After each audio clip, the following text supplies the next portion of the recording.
thrill when it's time to play. Work hard, ride hard, play hard. Big Red Motorsports in O'Neill, powering your passion every step of the way. It's not just about the shoe. It's about your fit. What sets Fleet Feet aside from everything else that we've experienced is my girls being runners. They have very different needs. And so that technology with the scanning and the personal touches is unmatched. I met Lori almost 16 years ago, and when I saw Lori open this, I knew there was no other place that I wanted to go to have someone help me with my footwear and everything else involved with running. Fleet Feet doesn't just fit your shoes, they fit your life. Fleet Feet Lincoln. Find your fit today. NCN Sports is brought to you by Buffalo County Community Partners, because your life matters and help is always here. And by News Channel Nebraska. Want to know which games we're televising each week? Follow us on X at NCN Sports.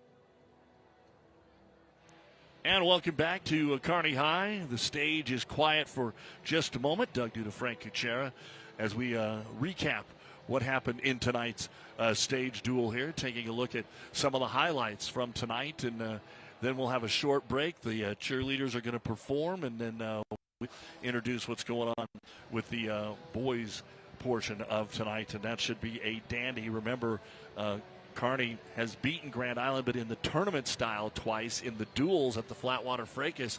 Grand Island winning that for the first time since 2014 and beating Kearney in the finals 36-26 to do so.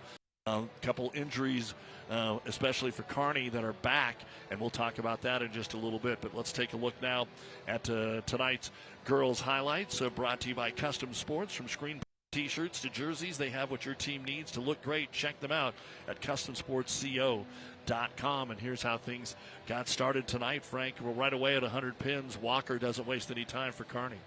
Yeah, we saw a lot of pins tonight, a lot of them from that half Nelson position. Here's another one for the Islanders, that by Addison Gates in that second matchup of the night. Just a nice job readjusting and keeping the pressure on. And not only were we pinning, a lot of them were in the first period to get things underway. And Kearney gets one there. Claire Karjalainen coming off bottom here in the second period to get things turned, and that really got the house rocking here. It really did. That was kind of the spark that ignited the Bearcats there and put them on the run that they ultimately needed, to hold out at the end. Sawyer Swarm picking up another pin here for Kearney. This is where the Bearcats ran 4 in a row, all by pin, and doing it pretty impressively. And, of course, Carson McBride getting career win number 150 and getting an opportunity to enjoy that. As they said, they got to get right on the bus here pretty soon and head to Omaha, because it's an early morning tomorrow for both of these programs. So plan that in the next time we have a stage duel so they can at least stick around and watch. But here's Grand Island coming back and getting the pin by Bella Arons. Third place last year at state. She gets the pin here tonight. And then Kearney's able to come back with Kneidl at 135 pounds and get a pin. And then putting things away basically in the duel at 145 pounds, Stella Harbles for the Bearcats. And this was the one that clinched it for Kearney High after a really close one with Helleberg. Yeah, close, contentious matchup there that Harbles, again, just unrelenting from the top position. Came out with a big pin there to seal the deal. Then Grand Island puts it together. Mendoza, after a scoreless almost entire match, 1-0. Ramos comes through. She's able to get a pin here in the first minute of the period and of the match here for Grand Island. And in the end, Nalian Figueroa. There's that just little trip, if you will, and able to take her down to the mat and pin Perez to wrap things up. So Grand Island got pins at the last 3 weight classes and a forfeit to Cortez, but it wasn't quite enough. Kearney wins the duel 45-36. and now is 9-1 on the season in duels. And Grand Island will drop to 5-4. Our highlights brought to you by Nebraska Orthopedic Center, your healing destination. And before we move on to the guys, Frank, just your thoughts here. Kearney weren't sure. They probably had the slight edge on paper coming in, and they were able to take care of business, as Coach Slender said, did what they needed to do early.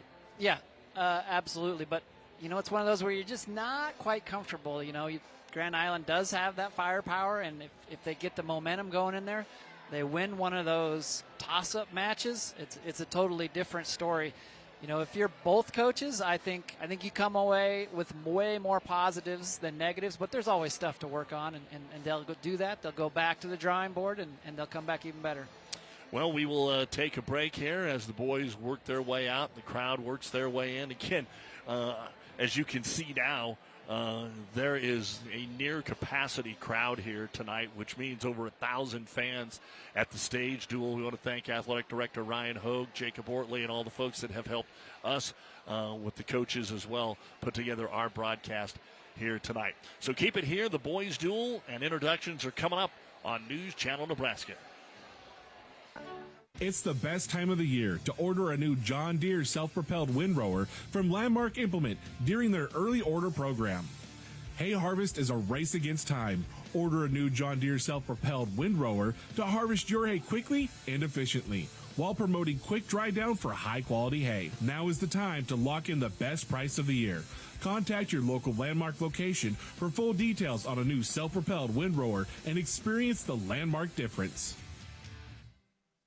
This broadcast is brought to you by Midway Auto. For your next vehicle, go to thinkmidway.com.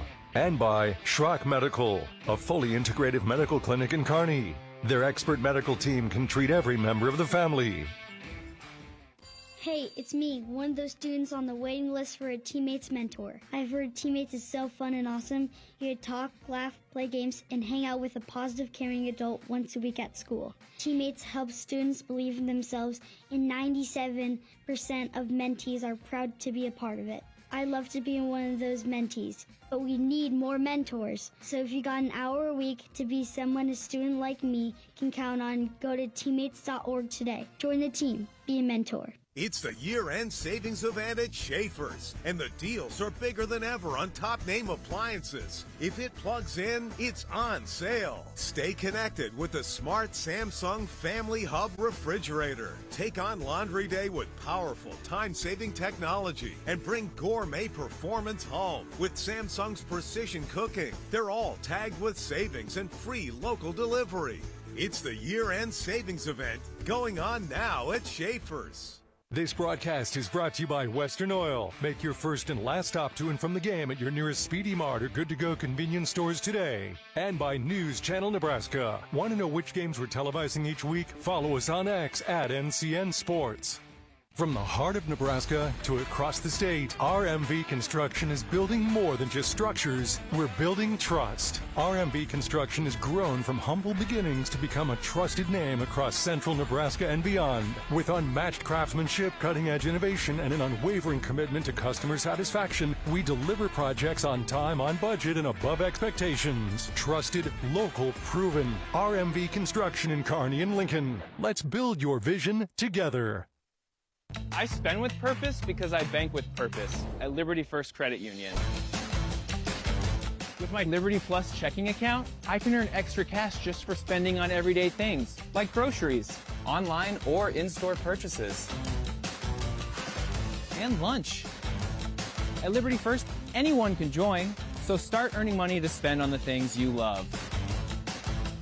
Start banking with purpose. Start banking with Liberty First Credit Union. NCN Sports is brought to you by Husker Rehab, treating the cause of the pain, not just the symptoms. By Schaefer's, we are more than just TVs and appliances. And by Claybaugh Pharmacy, your locally owned hometown pharmacy. Anything for the floor, O Street Carpet has it and more. From little feet to little paws, to updates and overhauls. From soft and cozy to durable and resilient. From something that blends in or something that's different. From DIY to custom install, O Street Carpet can help you with it all. Whatever your needs are for the floor, O Street Carpet has it and more. Ladies and gentlemen, welcome to Speedy Mart. When you have to fuel your journey and feed the crew, whether it's many or a few, Speedy Mart is fresh, ready, super clean, and convenient. Here, customers can expect the highest quality fuel that they deserve. And when you make a pit stop, it's gotta be fast. Easy in, easy out. Speedy Mart for the win. Hi, this is Rick Heyman, president of Starter Heyman Jewelers, welcoming you to Starter Heyman. 120 years, 4 generations of excellence. We've helped thousands of Nebraska families over the last 120 years to make their dreams come true. Thank you so much for your business over all these years, and we welcome you this year to our 120th anniversary. When only the best will do, Starter Heyman Jewelers. And happy holidays from our family to yours. The air inside your home can be 2 to 5 times more polluted than outside air. John Henry's priority is keeping your home safe and healthy for you and your family. Cleaning your home's air duct system is an important part of that goal. Our service professionals will clean your air ducts using top-of-the-line equipment that pulls air in reverse through the duct system, while using compressed air and agitation tools to remove unwanted particles. Once the air is discharged, it runs through 3 stages of filtration, leaving your air duct system restored and functioning cleaner than ever. Contact John Henry's today and schedule your steps to a healthier home. For over 40 years, Claybaugh Pharmacy has been your trusted, family-owned, full-service pharmacy. We provide traditional medical options, medical equipment, immunizations, and over-the-counter products. We take pride in going above and beyond to improve the health of our community. And to ensure you have a seamless experience, manage your profile and refills with a touch of the finger from home. Claybaugh Pharmacy in downtown Beatrice, your hometown family-owned pharmacy.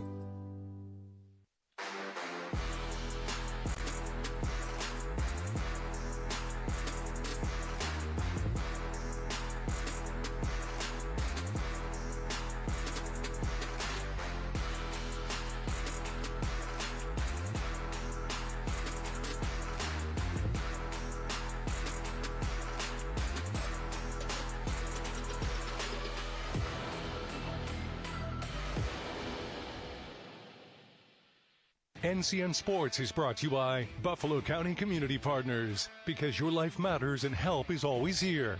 And by News Channel Nebraska. Want to know which games we're televising each week? Follow us on X at NCN Sports. Darling, I believe everything's gonna be alright. No need to worry, cause you got somebody on your side.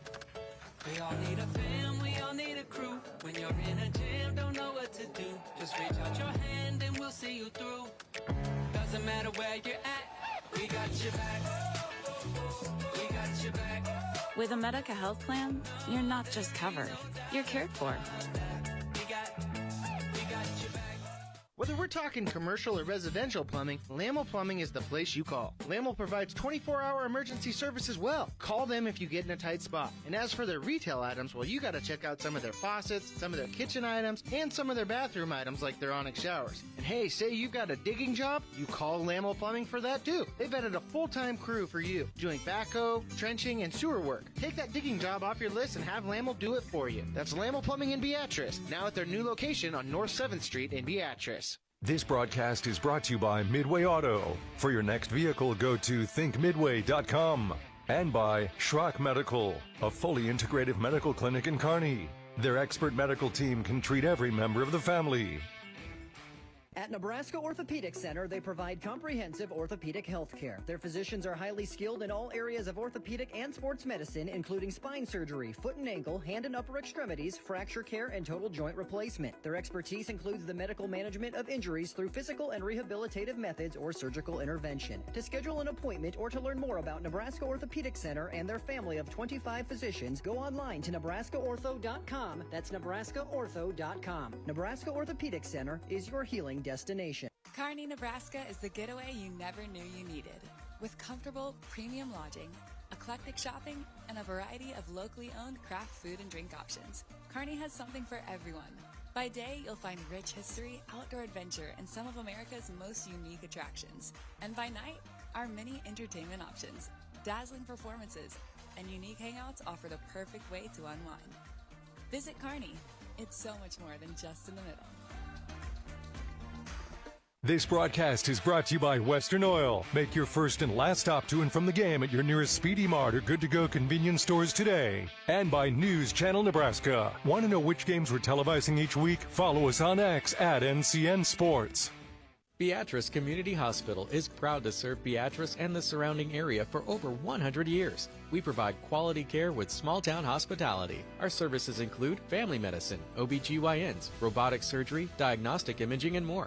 We're excited to grow our services, including a new medical clinic building in the community of Wymore.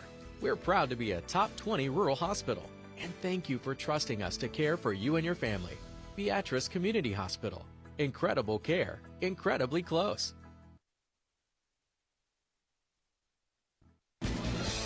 This is a special presentation from News Channel Nebraska.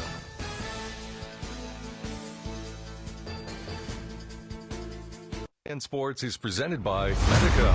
With a Medica health plan, you're not just covered, you're cared for. Liberty First Credit Union, banking with purpose. Find out more at libertyfirstcu.com. Teammates Mentoring, join the team, be a mentor. Go to teammates.org today. And by Midway Auto. For your next vehicle, go to thinkmidway.com. And welcome back, everyone, to the stage duel at Kearney High School. We are at near capacity with the Rowdies in the rafters here tonight.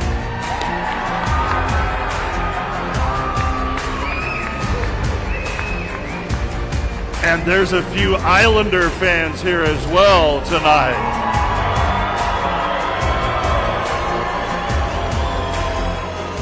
Doug Duda along with Frank Kuchera here on News Channel Nebraska Television. And Frank, you can just tell by the crowd, they're ready for this rivalry to be renewed. The stage duel, girls wrestling is still a little new. But the guys, they've been after it for a while, and Kearney and Grand Island have been after it longer than the stage existed. They sure have. I don't know that they invented it, but it was sure a heck of a good idea. Coach Swarm started this back in 2018, and look what it's blossomed into. What a great venue. Well, we take a look at what this Kearney-Grand Island rivalry means. We talked about it earlier for the gals, but you were a part of it. What do you remember from going against your great rivals? Man, I moved here, and I just remember the Grand Island duel. That was the first one that really seemed like it meant something. It had a lot of meaning behind it, and it's really developed over the years, and you can see it when it's Wojie week or it's WAC week, depending on what school you're in. That becomes the main emphasis for the week, and it's all culminating tonight. Well, these guys are very familiar with each other, not just because they're rivals, but they've been to the same places every week. First, the Kearney High invite, where Kearney High came away. And then we went to Council Bluffs. Kearney High won again. But then the Flatwater Fracas, that wasn't tournament style, that was dual style, and Grand Island was able to come away with the win.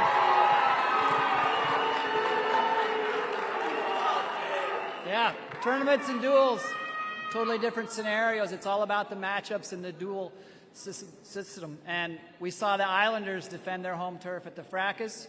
We'll see what the Bearcats can do tonight here at the stage duel.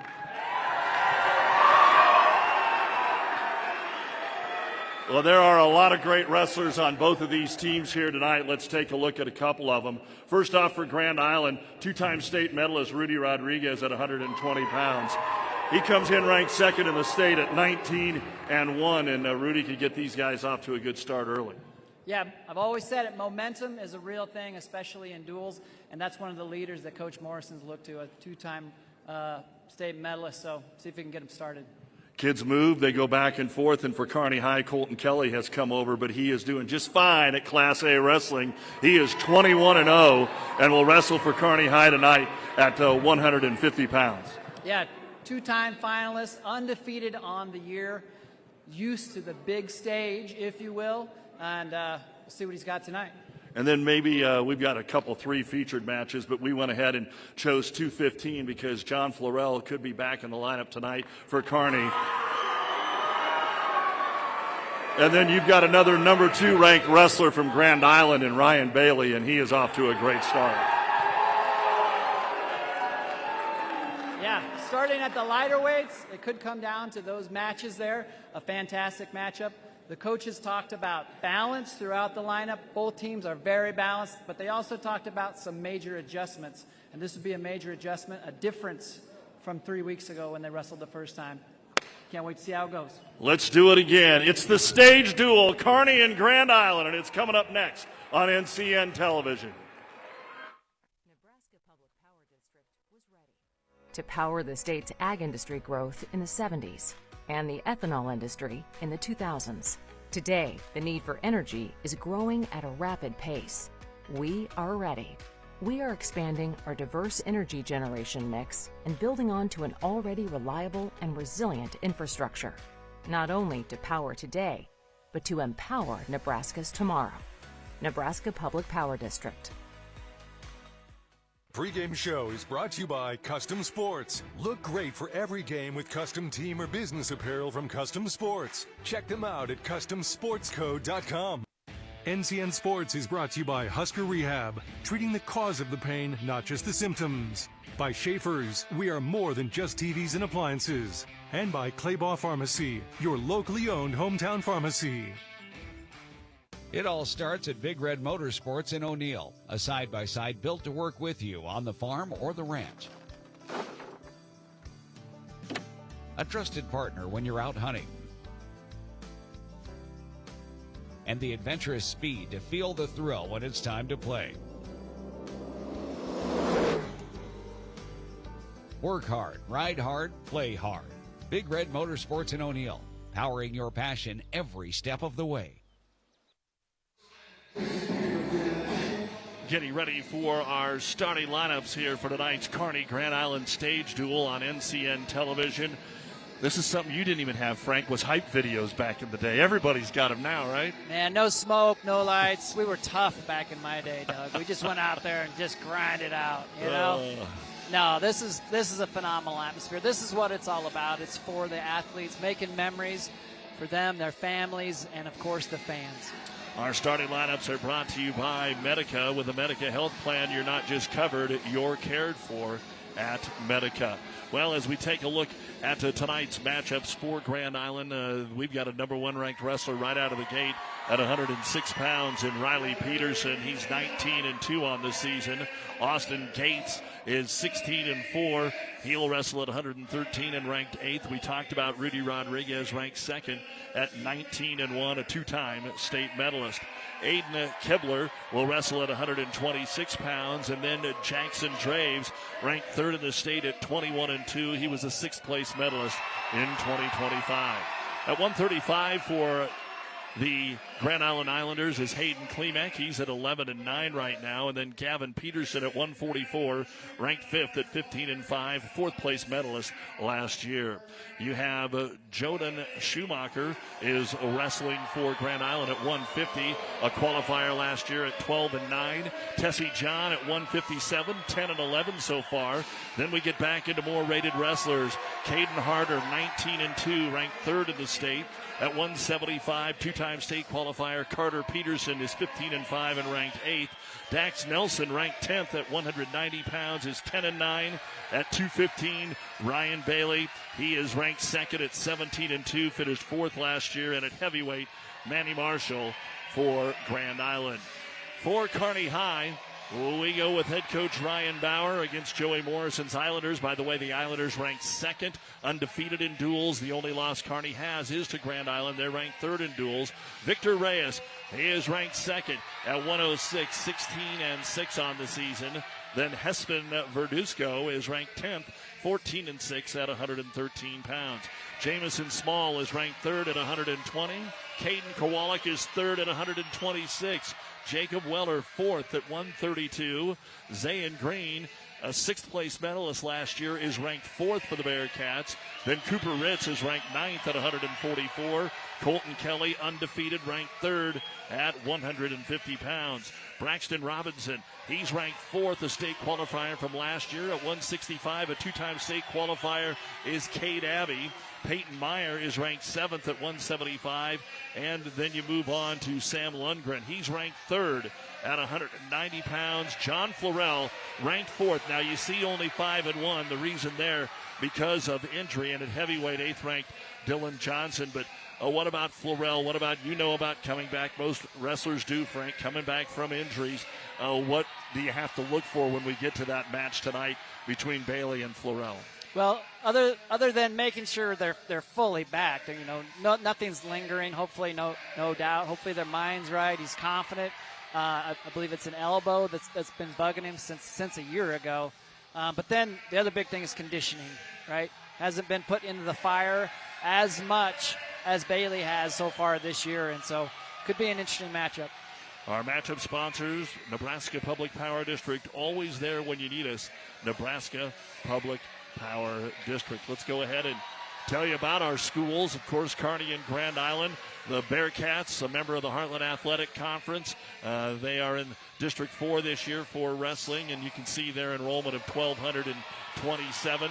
The Bearcats, one of the new members of the HAC. Grand Island has been there for a long time. They are, Grand Island, the largest school in the state of Nebraska in Class A, and they have been solid at wrestling for a number of years. Mike Shadwinkle stringing together a ton of state championships, and Joey Morrison now, as we've talked about, solid coach here for Grand Island, and just two really, really good programs, as usually looked at as the best outstate programs, I guess is the way to say it, but they always give the Omaha teams all they want when it's that time of year. Yeah, they sure do, and it's just consistency year over year for these. They may not be the top of the heap, but they're very rarely or hardly ever towards the bottom. They're always right there in contention, and they're ready to go to battle. It was just really a pleasure talking to both Coach Bauer and Coach Morrison. There's a lot of mutual respect there between these two teams, and that's what they were getting out of this duel. Just going out and compete at a high level against a team that does the same thing that you do.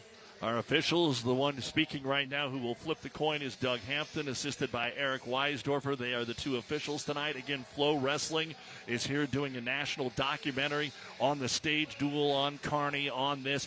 Any Wrestle voted Kearney. Probably should have said that to get the fans going. Maybe Kearney is the best facility or fan atmosphere for Class A wrestling. And I know Grand Island was put up there too, so these fans know all about it. And we should be ready to get this duel underway right after this on NCN.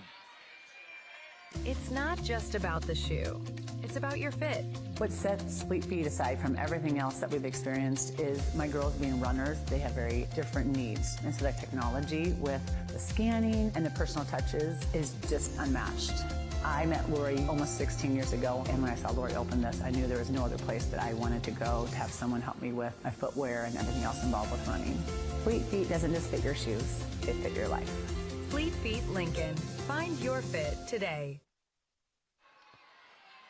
Doug Duda, the All-American and Hall of Famer, Frank Kuchera, our producer-engineer, Danny Alvarado, our entire camera crew here, and everybody in the truck and behind the scenes. Thank you so much for tuning in to News Channel Nebraska Television Wrestling, and we're going to have a great one right off the match. It was hard kind of picking that one match to key on because you've got number 1 versus 2 in the state right now. Riley Peterson of Grand Island, Victor Reyes of Kearney. Peterson has beaten Reyes twice so far this season, and what a way to get this duel going. Yeah, Doug, it's showtime.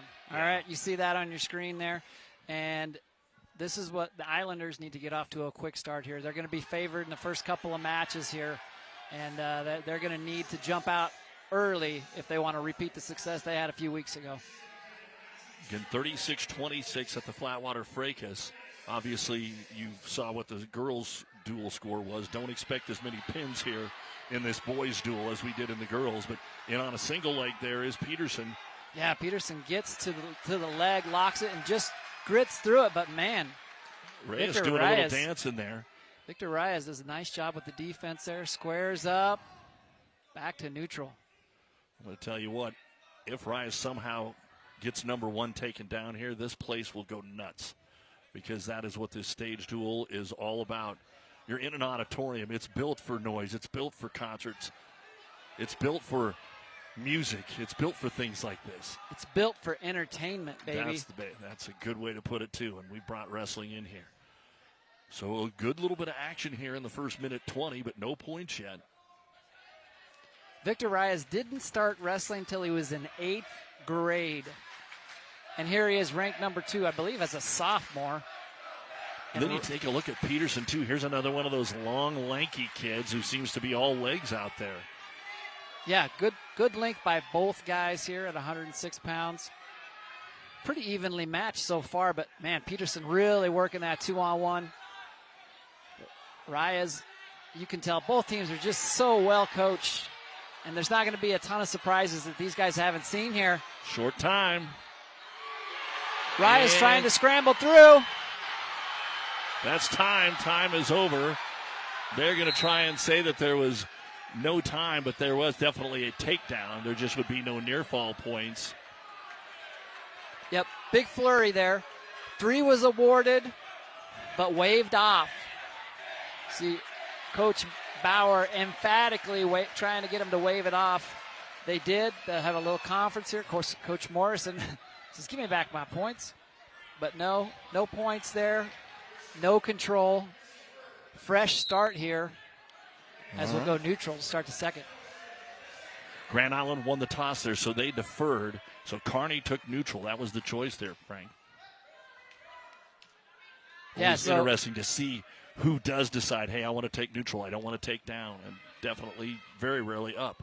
Yep, and we see Peterson continues to push the pace here. And that shows you that maybe Peterson may have an advantage from the top position. Reyes didn't want to put himself there necessarily. So, but now the onus is on Reyes to you chose neutral, so you got to find a way to score from here. But Peterson, like a dog on a bone there with that single leg, but finally takes his time patiently, climbs the ladder, shelves that leg, works up the body, and gets his takedown.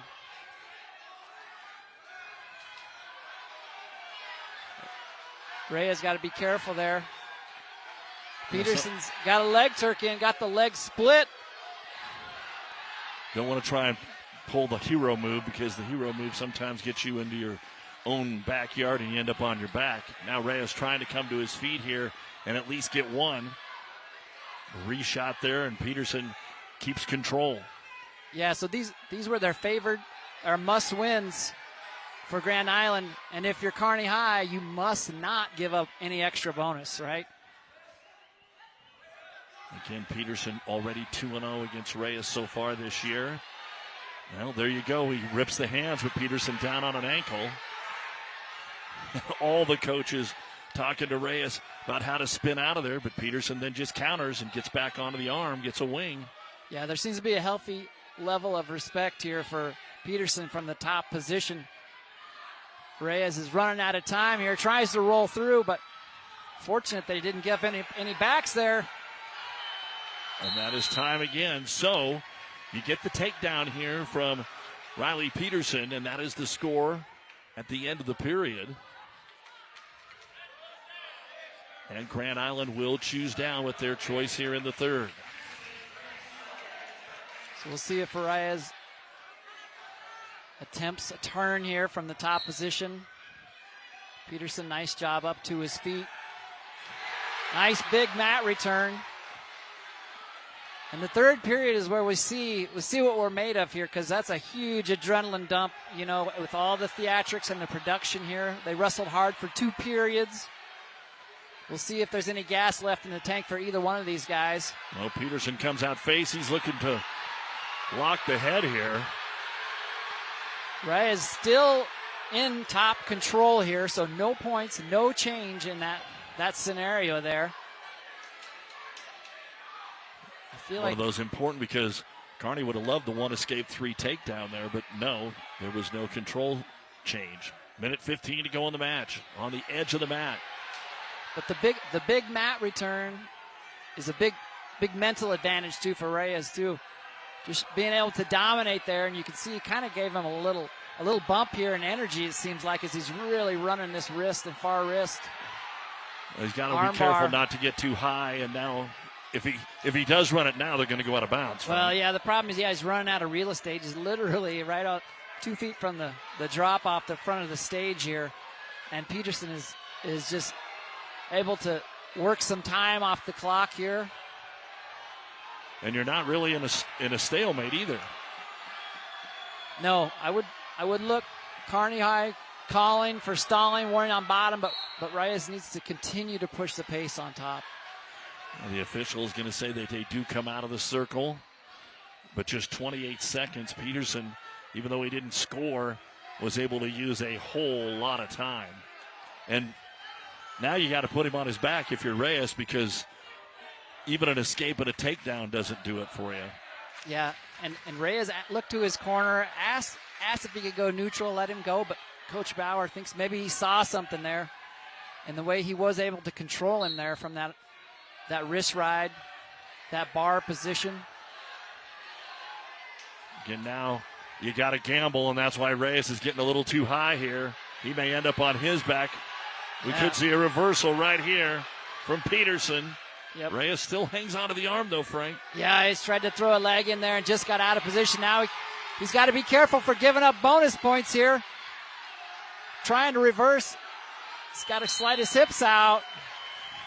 And so 3 near fall. So huge points at the end here. Oh, did they give him that? 3 near fall for GI. Kearney saying, that's hold on. That's a major, but Kearney is going to argue for a reversal at the buzzer. Yeah, I don't. Assistant coach Trevor Charbonneau looking for an explanation here on that last transaction, but I think it's going to go the way of the Islanders here. And just like that, in the last seconds, bonus points for a major. Wow, yeah, so add a point on, 4-0 Grand Island with an 8-0 victory here for Riley Peterson. And for the third time this year, he's able to get a victory over Victor Reyes, who just not able to score on him. Yeah.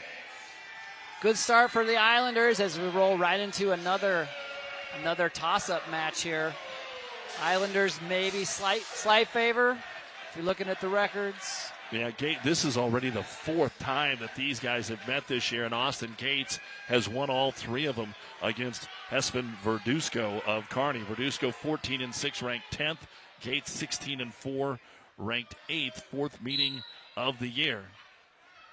And very rarely do all the matches go as they're supposed to go. That's what makes the atmosphere something. And in there right away, Verduzco trying to secure a single here. Had the wrist for a moment, but lost it in there. Got to get the takedown on the edge of the mat.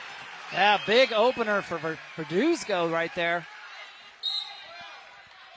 Gates trying to control the tie with the snap down there, but snaps him right into that double leg, and a nice slick little finish there for Hespen on the edge of the mat. So good start between these two. Now we'll see what we get out of Gates on bottom. You know, one of the things that Coach Morrison alluded to, and I met with him earlier, is it's hard to beat a good team twice. You know, it's hard to beat a good wrestler multiple times. We'll see. Gates has 3-0 in the season over Verduzco, but Verduzco off to a great start here and continues to push the pace on the edge here. And Ryan Bauer telling me they're up for a tall task tonight and trying to take the underdog role. And when I said something to Joey Morrison about being the favorite, he poo-pooed that, and he goes, I don't know about that. He goes, Kearney's going to look a little different, especially if we get to 2:15 and this duel hasn't been decided with Florell and Bailey going against each other. Kearney will be a big favorite at heavyweight, just to let you know where we're at for those last 2 or 3 matches. Kearney will probably actually be the favorite at 190 as well. Lundgren ranked 3rd, Nelson ranked 10th, and Lundgren's 2-0 against him. But again, who's going to have momentum at that time? Who needs to win? Who needs to take care of points? Yeah, in the previous duel without Florell at 215, that enabled the Islanders to bump up Bailey to heavyweight and end up with a pin there. And so it's a little different ball of wax tonight, but we'll see. We won't know till we get there. All right, 30 seconds, less than that now in the first period. Verduzco had the early takedown on the edge of the mat. Gates has been able to get the escape, and They've wrestled on their feet here for the last 30, 40 seconds. Gates takes a shot. Sometimes there are certain wrestlers, everybody has a little bit of a style. Some guys like to win 2-0, 3-0 now, and some guys don't take shots until you're on the edge of the mat, and Gates has done that a couple of times now. Yeah, and that's very strategic, right? Shows a high mat IQ. You're aware of where your surroundings and your position on the mat. Just right on cue. As time expired, a takedown for Gates. And he will have a 4-3 lead now going to the second period. Again, here's our replay. In on a single, does such a great job to bring him back on the mat. With 1 second to go in the first period. Our replay brought to you by our friends at Beatrice Community Hospital. Incredible care, incredibly close. Yeah, Coach Morrison very happy about that exchange. That's a score without an answer there. Score right at the buzzer. Start that sprint. That's the phrase that became popular here. Start your sprint, that last 20 seconds or whatever it is. Get that last takedown and don't allow an escape. Does that replace the term short time that we've heard for 50 years? Or? Yeah, I don't know if it'll ever replace short time, but start the sprint. I think that was Kyle Snyder introduced that. That was the first time I had heard that. He talked about that in his one of his runs to the Olympics. But, man, these guys are getting after it. Again, when we talk about 2 and 3 in the state, those are the dual rankings. They're just a tick farther down in the individual rankings because of a couple of the powerhouses that we have down there in the metro that have 4 or 5 number 1 guys on their individual team. We get a caution here. Yeah, I think there's a clear number 1 in Creighton Prep across the board, but 2nd through 6th, it's kind of a toss-up. I think it's going to be a dogfight for those positions. There's the escape by Gates. And don't forget, as we said, we got the Columbus-Norfolk duel later this month. Columbus is solid, again with another Kearney connection.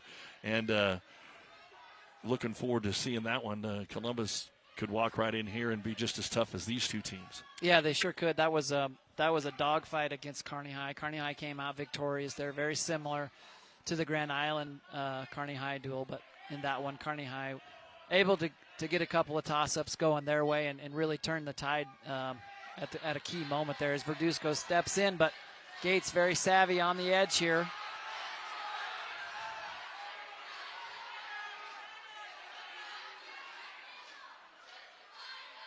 And more importantly for Gates, he's draining a lot of time off the clock here. And again, a lot of our wrestling on the edge of the mat here, at least when it comes to scoring. That's where, except for the escapes, it's all happened. Still a lot of time here, 30 seconds in the second period. Verduzco scored first with the takedown. Gates an escape and a takedown with 1 second to go in the first period, and then the escape here in the second, and he's up 5-3. Yeah, that score with no answer at the end of the first, I mean, that's the difference in the match right now, right? I mean, if Verduzco presumably takes bottom, gets his one. Yeah, he's going to have to score from his feet, right? Yeah. I mean, unless there's a reversal, obviously, but I'm wondering, as time expires here, as much as Gates is going to the edge of the mat, I'd start whispering in the ear of the official about backing off the mat, because Gates, not necessarily intentionally, but that's where he wants to wrestle, and we go neutral here. Yeah, I think that's smart. You're going to have to go get a takedown, so why not start from your neutral position? How much different is that now with the 2 3-point takedown than the 2-point takedown? Yeah, it's a big difference because your offensive wrestler is rewarded more.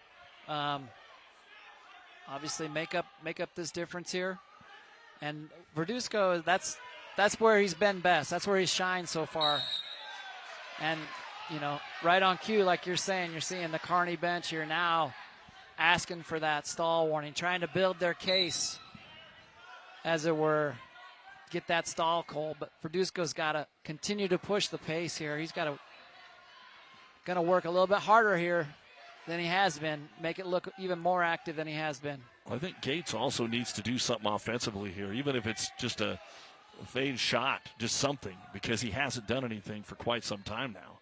And then if you start getting to the edge of the mat again, you're going to get ooh, there's a shot, but again, knowing his time, his place, as Verduzco kind of slid off. Yep. Verduzco doing a good job of body language. He's winning the body language battle right now, getting back to center quicker. You see Gates taking a couple extra seconds, adjusting his headgear the last couple times they've gone out, but Verduzco's got to be more active with his hands and his feet here to make it look better for his case for stall call, as well as promote just some good old-fashioned offense and get a takedown. There is the stall. There's a stall warning. And you can tell Gates keeps checking the clock. Verduzco looks like he wants to go with an underhook here. He's trying to get the double underhook. And there he is off the mat again. And the crowd going crazy. The point is, though, 1 point isn't going to do you anything. You still got to get a takedown if you're Verduzco. He does. And he's got to understand that he's in a good position there. He just has to use that. Instead of just pushing and trying for the stall, he's got to work to set up some offense here. There's the stall, so that makes it 5-4. It's a 1 point match. Verduzco still needs to score unless he gets a fleeing the mat and dings him for another stall. Yep, he needs something slick here. Yeah, there it is. Gates is too savvy for him. Sits on it with a reshot here. Gates is going to get some back points and some bonus here. They got to be careful. No pin, but 4 near fall, and there it goes again. From a decision to a major, and what happens there? Well, Verduzco's trying to win. He's got to take a shot that it's not a high percentage shot, and you see that a lot with really good wrestlers. They are able to counter it. That's what Mr. Gates was waiting for, and instead of maybe Verduzco sneaking one out, he is beaten by a major. It's 8-0 Grand Island. Yeah, how crazy is that? 2 matches in a row. The last second determined bonus points for the Islanders. And you may think, it's just a point, no big deal, 1 extra team point. But in a dual scenario, that's huge because it's hard to get those points back. And you take a look at what Gates really did there. He got almost 11 of his 12 points with under 2 seconds, under 5 seconds left in the period, because he got the takedown with 1 second in the first period, and then that flurry of 7 points there in the last 5 seconds of the third period. Yep. Just savvy win. 2 positions is what won the whole match, right?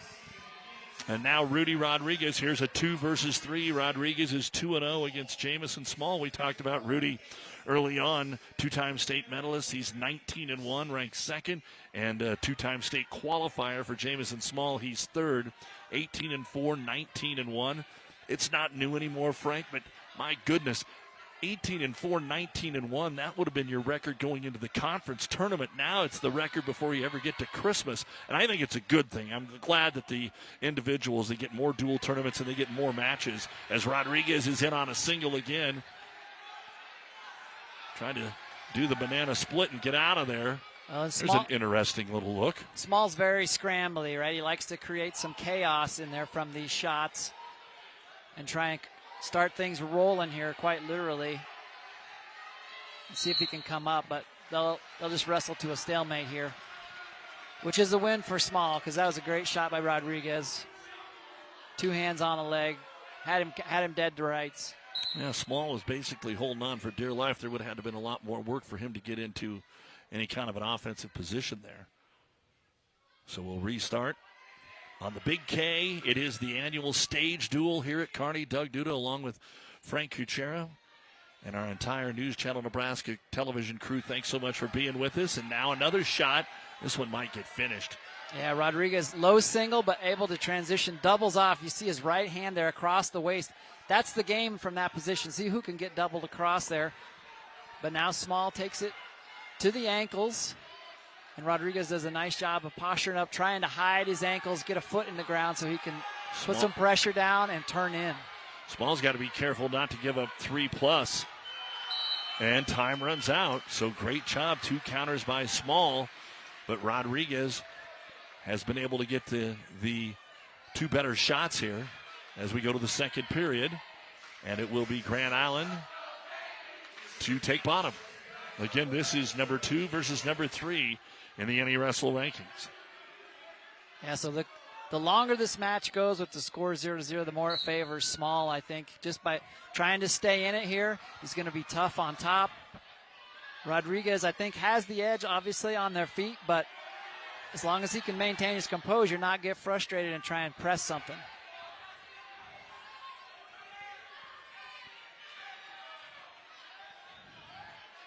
Small's got the boots in, but he's a little bit high here. Doesn't have a great anchor, but he does lock up a cradle there.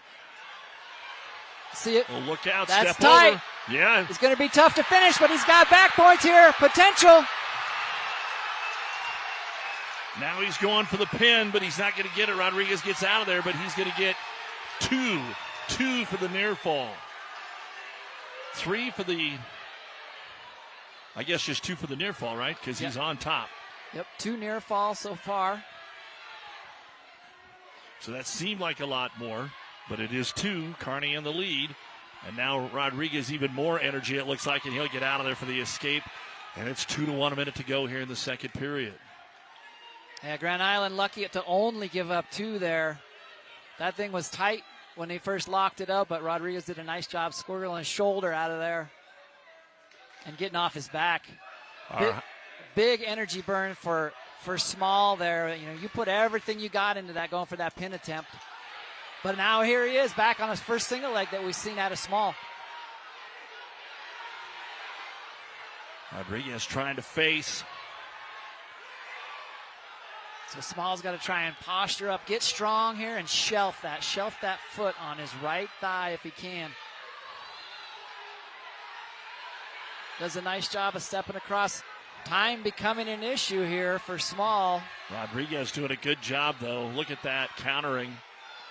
Now you just don't want to give up any more points one way or the other. Short time, so 2-1. Kearney choice, though, as we go to the third period.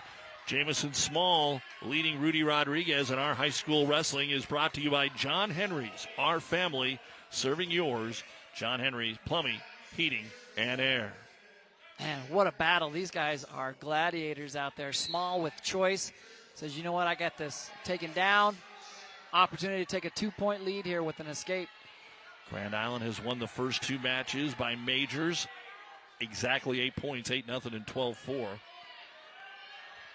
This would be a huge swing for the Bearcats. This not only would give you a win, it would basically erase those bonus points, even if it's a 3-point win, because Grand Island, as you said, even though it's 2 versus 3, Grand Island favored here, 2-0. Rodriguez against Small, and still 90 seconds to do some work. And Small's going to have to get moving on the bottom. I believe the whistle just came out of the mouth of referee Eric Weisdorfer, say, hey, let's get moving. I don't want to have to ding you for stalling. It's been too good of a match. And Rodriguez really working.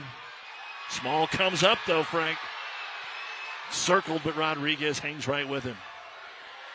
Small's in on a double. He's got his hands locked. That's a big difference there in that double leg position. No points awarded See yet. if they can wrestle through here. Got his knee turned in.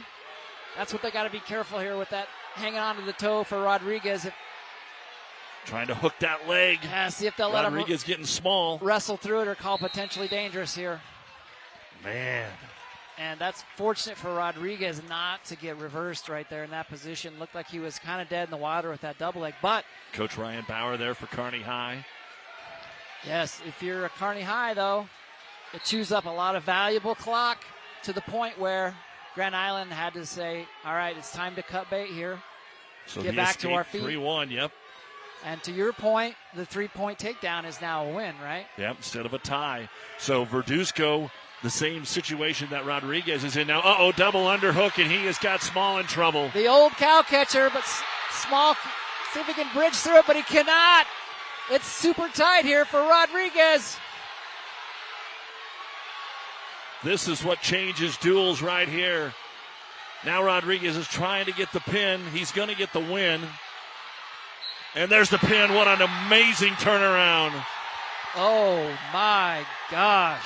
That is a 9-point switch from a 3-point Kearney win to a 6-point Grand Island win. And the Islanders are 3-0 in the first 3 matches. What a move.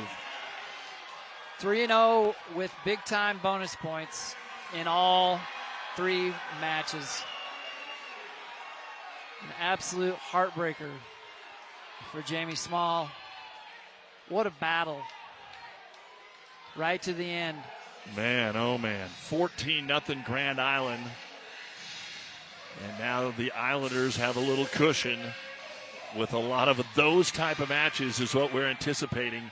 I've been able to do a few duels now with NCN, but this on paper had probably the most monster matchups, at least on paper. And we go to 126 pounds. Aiden Kibler of Grand Island taking on Caden Kowalik of Kearney. Kowalik ranked 3rd. Kibler just 8-12. Big advantage here for Kearney to get them on the board. For Kowalik, he beat Kibler by a tech fall, 21-5, the first meeting. Yeah, Kowalik can put up points. He's tough on top, loves to ride the legs, and that's what the doctor ordered for if you're a Bearcat fan right now. Got to get some points on the board and definite bonus. Man, you're going to look up and probably see 14-6 Grand Island, and a moment ago it was going to be 9-8 Kearney after this match. And what a great move by Rudy Rodriguez. He was our featured Grand Island wrestler, and he didn't disappoint. And neither did Jamison Small. What a heck of a match at 120. But those things that just happened, those change outcomes throughout the rest of the duel. They have that kind of potential here because now all of a sudden Aiden Kubler feels like he's got some juice now. He's like, I can do this, you know? And so we see him fighting his butt off here from this high C position. And now all the pressure's on Kowalik. He knows what his team needs, and that makes that task a lot taller too. Well, and also different from a duel than a tournament format is as we get the 3-point takedown to make it 6-1. You kind of know that not only do I need to win, I need to get the pin. Not even a major. I need to get every point possible, and sometimes that'll put the superior wrestler in some of his own trouble, and that gives the underdog a little bit of a chance to pounce when you're looking to do too much. Oh, absolutely. You know, it's more pressure, right? That changes everything. Maybe you press a little bit more. Maybe you go for something that you normally wouldn't. Especially against a team that's as well coached as the Islanders are.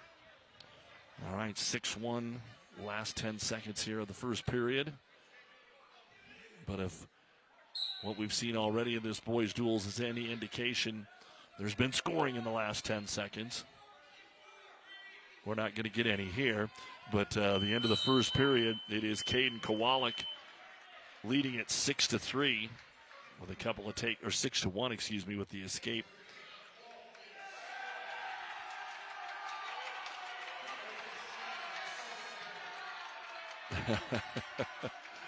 Some of the rowdies getting on film here. As we said, Flow Wrestling is here. Great media coverage as well. Doug Duda, Frank Kuchera with you here on News Channel Nebraska Television. The second day of 2026. Happy New Year to everybody. Thanks for being with us, wrestling fans and supporters of the Bearcats and the Islanders. Yeah, for those of you not familiar with Flow Wrestling, it's kind of like the ESPN of wrestling. And so they cover nearly everything, all ages. Any streams that you're able to watch these matches on, a lot of the times it's provided by Flow. And they have this really cool documentary series called The Greatest Duel You've Ever Seen. And so they've gone across the country looking for the greatest venues, the greatest atmosphere. So there's their 4 criteria: atmosphere, venue, history, and the quality of wrestling. And Kearney, put their name in the hat. And they were fortunate enough to have them come up here and really promote the sport and promote this great venue and a really cool thing that's going on here. This one checks all the boxes, doesn't it, Frank? It certainly does. And J.D. Rader is part of that. He worked with us here in Kearney, was a former UNK wrestler, so that doesn't hurt when he knew a little bit about it himself. So he's among the crew here. Yeah, the wrestling world is fairly small. There's only a few degrees of separation from knowing anybody in the sport. As Kowalik with a fireman's carry attempt there. He gave up the escape so that he could get going on his feet again and score the points 9-2. So now again, if you are Aiden Kibler, do you How do you wrestle? You're trying definitely not to get pinned. This is the opposite thing, and now stall warning on him with 15 seconds to go in the second period. Yeah, you're wrestling not to get pinned, right? I mean, even a tech is better than a pin, right? And so that's your mission if you choose to accept it. So right now he's doing his job. He's fighting. He's putting up a fight. He's not giving up, making silly mistakes, giving up back points, and staying in this match. Yeah, Tom Cruise should do a wrestling movie. I mean, if he's Mission Impossible, I mean, come on. All right, we go neutral here. Third period. Grand Island's won the first 3 matches with late flurries in all of them. In the first 2 to pick up bonus points, and then the third one to flat win it in Rodriguez's win over Small. And Kowalik is thinking feet to back here somehow if he can. Little dresser dump there, trying to grab that cross knee. There's the takedown to make it 12-2, so you're at a 4-point major. Now he needs more with 1:20 to go. Yep, very close to a tech fall here. As you see, as soon as Keebler gets in a bad position, he's able to bail out and just minimize the damage. So again, he gives up the escape so they can wrestle on their feet, and that is what we used to call the 5-point move. Now it's a 7-point move if you can take them down straight to their back, but there's a takedown. They'll probably let him up again, but this is where it's getting a little bit of trouble if you're trying to get the pin instead of the tech fall. See, now it's going to be 18-5, and the next takedown will end the match. Yep. By the identical 21-5 match of last time, but he hasn't let him up yet. Yep. So you see Keebler hanging on here. Keebler does have a stall call on him, but now, Kearney High, I think they'll settle for the tech here. I think they're telling him, just go ahead and get after it. Well, Kibler comes in there and takes a shot. He takes a shot. Now Kowalik's not in the position that he wants to be in. Yeah, Kibler's in a great position here to work a bunch of time off that clock if he can keep his hands locked as he drops down to the low single position. Kowalik's going to start getting creative here, trying to find a different angle, create some pressure there. 11 seconds left at stalemate position. Yeah, you're letting him go here. Trying to protect this major decision here. Needs a takedown. Does Kowalik. And Kibler can back up. He can take the stall. So it's not going to be a tech fall. It will be a major decision, which is 4 points, not 5 or 6. So Grand Island is doing pretty much everything on cue here in these first 4 matches. They couldn't have went much better for Grand Island. Yeah, and that's the dual atmosphere that creates that type of match. If those guys wrestle in the first round of whatever tournament, Kowalik probably wrestles it way different, flows through, gets takedowns, when he wants, similar to what he did here. But with that extra pressure, still a win, though, if you're a Bearcat fan. Still a win. They needed to have that to right the ship and get a little bit of momentum going here. All right, that'll boost us up to 132 pounds. And here's where Grand Island is a big favorite again. Jackson Draves, 6th place medalist last year. He's ranked 3rd in the state at 21-2 and already in on a takedown of Jacob Weller, 14-6. Another one where they've wrestled 3 times, and Draves has won all 3. And a quick takedown. Yeah, and I think the previous duel, Kearney High actually subbed in Owen Lahner at 26 and bumped Kowalik up to wrestle Draves before. So a little bit different matchup here, if I remember right. But Draves off to a great start here. But Weiler very scrappy there. Nice. Little switch position. Takes his time. Trying to go to work on top here. Gets the reversal to cut it to 1-3-2. Some action in the first 40 seconds of our 132-pound match. Grand Island trying to beat Kearney for the second time this season in dual action.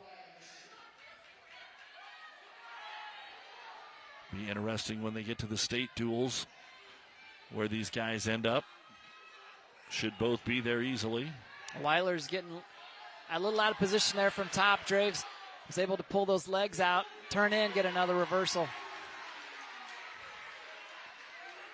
5-2, Draves for Grand Island. Grand Island leading the duel 14-4. The 5th of 14 matches here on News Channel Nebraska Television. Again in the girls' duel earlier tonight, it was Kearney winning it 45-36 over Grand Island. Carson McBride got her 150th career victory. Don't have anything quite like that on the table here. We just got a lot of top 5 wrestlers for both of these teams. Yeah, and that's what I noticed watching Kearney High for the first time this year was just, as Coach Bauer put it, great balance up and down the lineup. Very solid core group, and I see the same thing with Grand Island here. Did you ever have to wrestle with the mask, Frank? You know, fortunately, I don't think I ever did. I didn't remember that you did. I didn't see them all, but I don't think so. And this is a very much an improvement with the more Batman-style mask here where the mouth is actually open, whereas the old one covered your chin and there was a mouth opening. But you ran out of gas even quicker. They were, pretty much suffocating.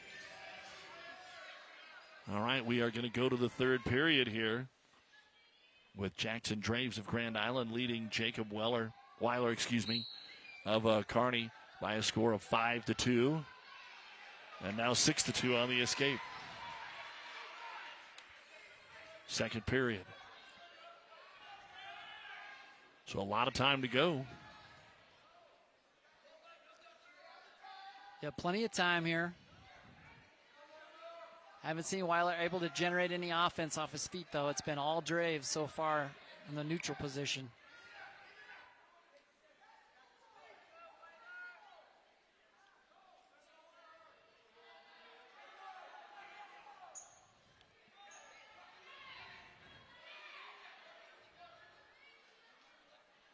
Sometimes hard to tell who's being the aggressor. Yeah, Draves with his back to the out of bounds, but nice little step in, high C there, and they step out. So we'll see if Weiler figured something out there that he likes. He gets after it after the whistle, and Draves says, all right, let's go. But he shoves him right to the edge of the mat again. Yeah, that underhook, that's been the equalizer for Draves. When he gets in trouble, gets right back to it, says, whoa, hold on here. Slows things down. Weiler with a big head and arm toss. Out of bounds.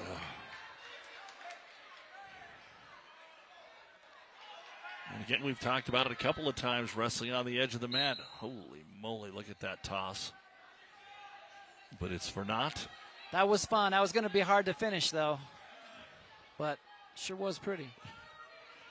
It gets the crowd into it.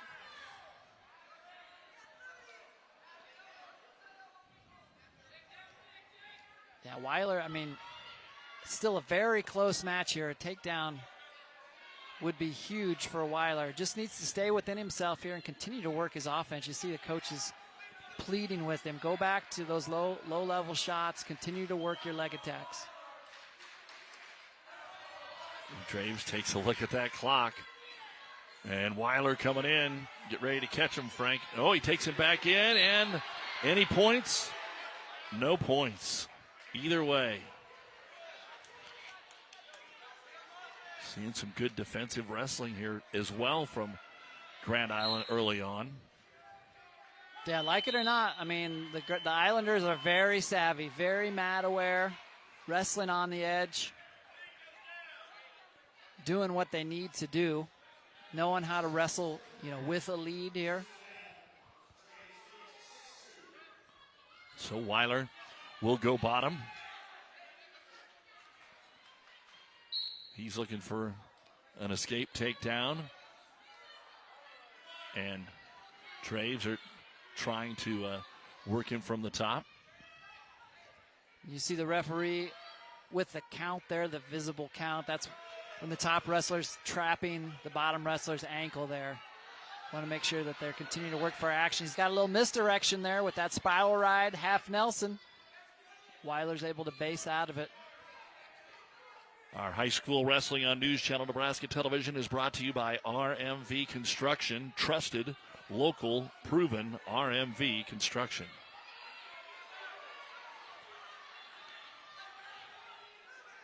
Will sit out here by Weiler, and he's able to pop out and at least get the escape. They'll now go to their feet with 1:10 to go in the match. Okay, just keep chipping away if you're Jacob Weiler, 1 point at a time. You know Draves is not going to come towards you, so you're going to have to press the issue here. Weiler was good at doing that a couple of times last period. Draves just about tossed him back, but they were out of bounds. 45 seconds to go. Oh, and on the single, Draves got the leg. There you go. Draves looking to put the nail in the coffin if he can finish one here. Weiler says not so fast. Draves still has that leg. Weiler really working, got out of there. Wrestle on the edge here. Got to get back on the match. You can't score there. You can't score there. And we're down to 24 seconds. So again, Grand Island getting the lead, knowing what to do with the lead. And Draves had a chance there to put the match away, and Weiler's able to scramble out. Conditioning becoming an issue here. Yeah, Weiler just needs to keep circling. Weiler needs something slick here. But he certainly cannot afford to go to his back and give up back points for more bonus. Yeah, Draves just locking up, and this is how things, as Weiler goes late. In on a great shot there. Draves fends it off. And that'll be the end of the match. And Grand Island picks up another win here for Jackson Draves. 6-3 is the final score. And that'll make it 17-4 in the team race here for Grand Island. But now we are kind of getting into Kearney's bread and butter. The Islanders will probably be favored at 44, but Kearney's going to be favored in 3 of the next 4. And that doesn't mean big favorites. But they are ranked a little bit higher.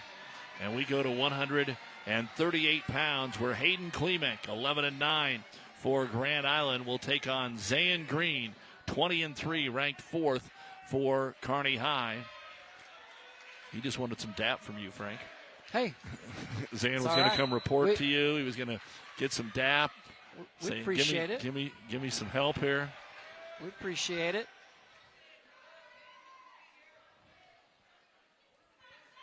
Kind of a put-together 138er. And Green in on the single. He beat Klimek 16-5 in their only meeting so far this year. No upsets, but a heck of a match that we had back at 120 pounds between Rodriguez and Small. Small was holding a 1-point lead late, and Rodriguez was able to get him turned to his back and get the pin. Yeah, good job by Klimek there defending that shot. Green pushing the pace. Knows he needs the win here.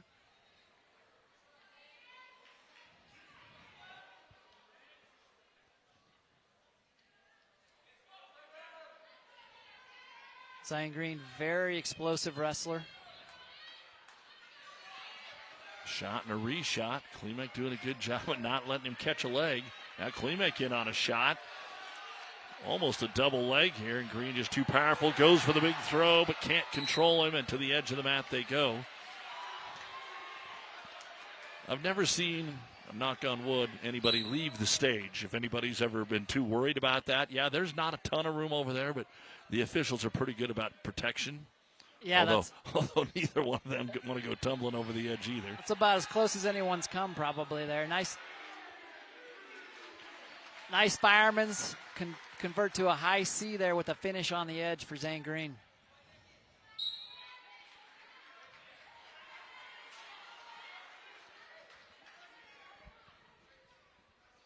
Kind of as expected, we're chugging along here, and we have made it to the third period of each of our matches, which is also highly unusual in a duel. Yeah, that's what we talked about, that balance on both teams. There's really not any huge holes in either one of these lineups. Klimek will come to his feet, get the escape. Man, he's wrestled a pretty good first period here. He hasn't been afraid. He hasn't been shy. He's getting right after it on a single again. Yeah, not backing down, staying right in the fight, but Green doing a nice job defending here, trying to get 3 at the buzzer if he can, and he does. That's a big-time takedown there for Kearney High. Short time points, 6-1 now in favor of Kearney and Zan Green. And it looks like they're going to go ahead and go bottom here to start the second period.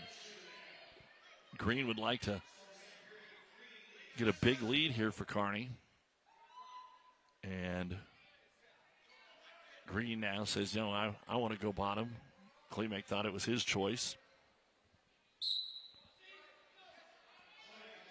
And can Klimek get a throw? It looks like that's what he's trying to get here. Little ball and chain. Trying to go for a little elevator.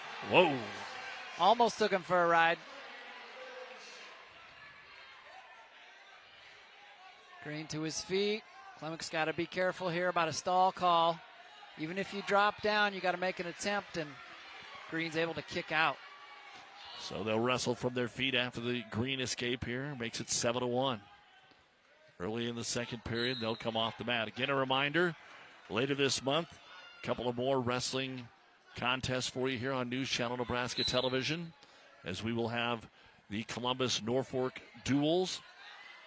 And then later on, we go to Norfolk for the girls' state duels. And here's another takedown for Green. Yeah, same takedown for Green. He really wants that fireman's. I think he'd love to go feet to back for some extra points there, but Klimek able to stop it, but then Green doing a nice job converting that fireman's to a double leg and finish it almost every time here, 3 times. We haven't had to worry about too much leaning on each other. This has been a pretty active first 3 minutes. Yeah, absolutely. Great movement there with the hands by Green. Another 3-point takedown to go up 13-2, and Coach Bauer says just cut him. Yeah, let's get another one here is what Coach Bauer is saying. So, top man, that's your choice. If you want to let him up, say, I'll give you your point. We'll start neutral here. 13-3. None of these, though, has Green really been able to come close to getting him on his back or turned at any point. Yep. And that, again, this is a situation where that's Klemek's job, right? Eliminate any collateral damage. Make it as hard as possible for Green to have to grind out every single point he gets. And on a single again, Green elevates him off the mat. He's going to get this taken care of, too, it looks like, Green. And now he might, well, again, good thing there by Klimek. He could have hung with it and ended up on his back. Yeah, but another big takedown at the buzzer for Zane Green. So great match here for Green so far. Klimek, though, he's got to fight. He's down 13-15 ends the match. He's going to have a tough road to go here. And he says, let's just go down. Yep, and that's a start there. Savvy move because they've been cutting him the whole match, so we know that's a free point. So well, he's going to go alternate start and basically give him the escape. Green has been living on that leg all night long. This takedown will end it if he does get him down to the mat. It'll make it a 15-point lead. Trying to find a way to get him to his back. Won't be able to, but that'll be it. And this will be a tech fall at the 4:17 mark for Zane Green. All right. Score of 19-4. Yeah, good win for the Bearcats. Much needed tech fall. 5 points coming their way for Kearney High. 17-9 is the score. As we move along in our duel, I think we can actually take a quick little break. We'll take a 30-second break. Be back with more after this. NCN Sports is brought to you by Buffalo County Community Partners, because your life matters and help is always here. And by News Channel Nebraska.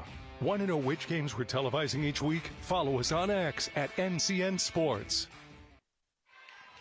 And again, a big thanks to our many fine sponsors for high school sports. We're back here at Kearney High a week from tomorrow. 8 games in the Nebraska Girls Basketball Showcase beginning at 8:50 in the morning. We've got some high school wrestling that same day, just won't be on NCN. We get to go over to Amherst for their wrestling invite on the 10th. Wood River and other places getting it going here today as we go to 144. Gavin Peterson, 4th place medalist last year from Grand Island. He's ranked 5th at 15-5 against number 9 ranked Cooper Ritz, who's 14-9. Peterson 2-0 against Ritz so far this season. And only when we get to 175 with Peterson and Meyer, Carter Peterson, have we actually had these guys split matches. It's 2-0, 3-0, 1-0. Yeah, and Peterson a heavy favorite here. Picking up some back points there. Yep. But Cooper Ritz is a system guy, man. He's been in this class, coming up through the ranks, and he's very, very solid wrestler. But right now, Peterson having his way on top position here with a quick roll through tilt.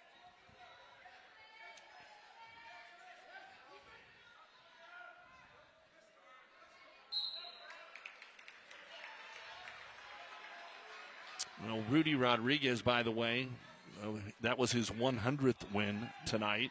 And Gavin Peterson, he is going for his 100th win tonight as well. So congratulations to Rudy. Both seniors. Peterson trying to pick one up right here.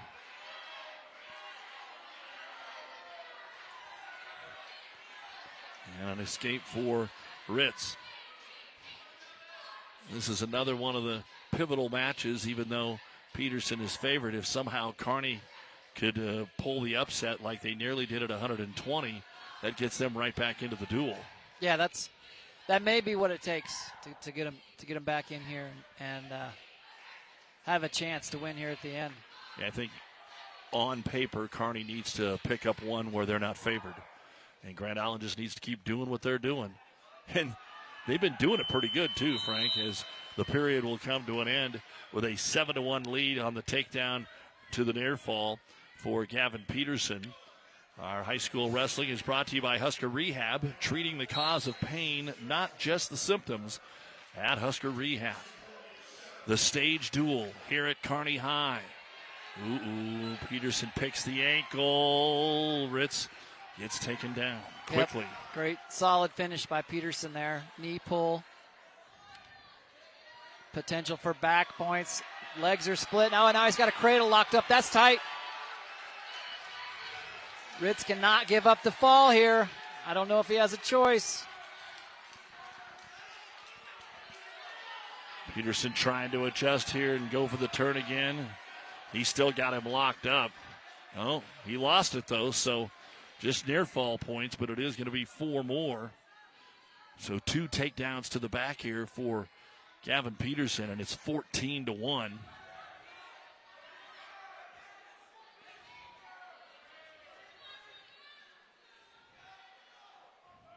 Yeah, Peterson just quietly been relentless here, and ready to rack up a tech fall here in the second period. Did he get 2 strokes there? Nope, just 1. Roll through, trying to pull him back on the mat since he's got control here and get him turned one more time. Ritz working hard for a restart to try and get him off the mat, and, well, he may get out of there, and he does. There's the escape. But a lot of work to do, and here's another one of those. One more takedown for Peterson, and the match would be over by a tech fall. And they'll come off the mat. So restart here with 26 seconds. And he's already got some padding up there on that shoulder. And, of course, the chest pad, trying to shake that out a little bit. Yeah, he's got that Sully brace on. That's reminiscent of an unstable shoulder. And you just saw him kind of shake out some tingling, some numbness there. Maybe might have subluxed at some point. But coach saying, hey, man, we need this. We need one more takedown, and you can get out of here. Ritz is at the point now. There's nothing left to do but go for it. He took a shot right off the last restart here. It looks like we're going to get into the third period. Gavin Peterson looking for win number 100 of his career, leading Cooper Ritz of Kearney 14-2. And we're going to go neutral, so a takedown wins it here for Peterson. Ritz trying to find a way to get a shot here and stay in this match. Goes really low. Comes back to his feet. Oh, not a good position here unless you're Peterson. Yeah, anytime your hips are out and your head's down, that's bad news Bears, but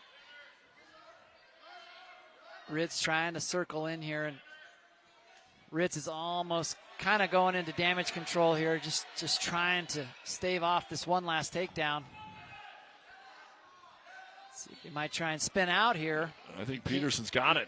Yeah, he initialed it and then didn't initial it, and then they're off the mat. They're going to give it to him. Yep. And that'll be it. Tech fall.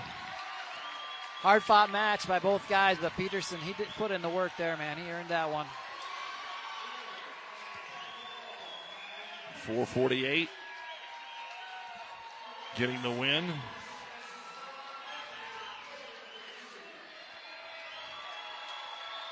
Our instant replay brought to you by Mead Lumber. Making you feel at home from design to finish. Mead Lumber. So that will make it 22-9 in favor of Grand Island. Now Kearney High will be favored in the next two. Grand Island will be favored at 165. But Colton Kelly is 2-0 against Joden Schumacher. 3-time state medalist, 2-time state runner-up. Broken Bow, Kearney Catholic, now Kearney High for the first year. Now Schumacher was a state qualifier last year at 12-9, but as we said, Kelly's already had the better of the first two. Kelly really just so close to being a state champ, just haven't had the, I don't know if you want to say breaks go your way, because when you're wrestling in the state finals, I mean, you're wrestling somebody really, really good, but so close. Yeah, so close, and really putting in a ton of time here in the off season. See him in the room constantly, working out, improving. Sneaks a leg in on the edge there. Sneaky little takedown for Colton Kelly.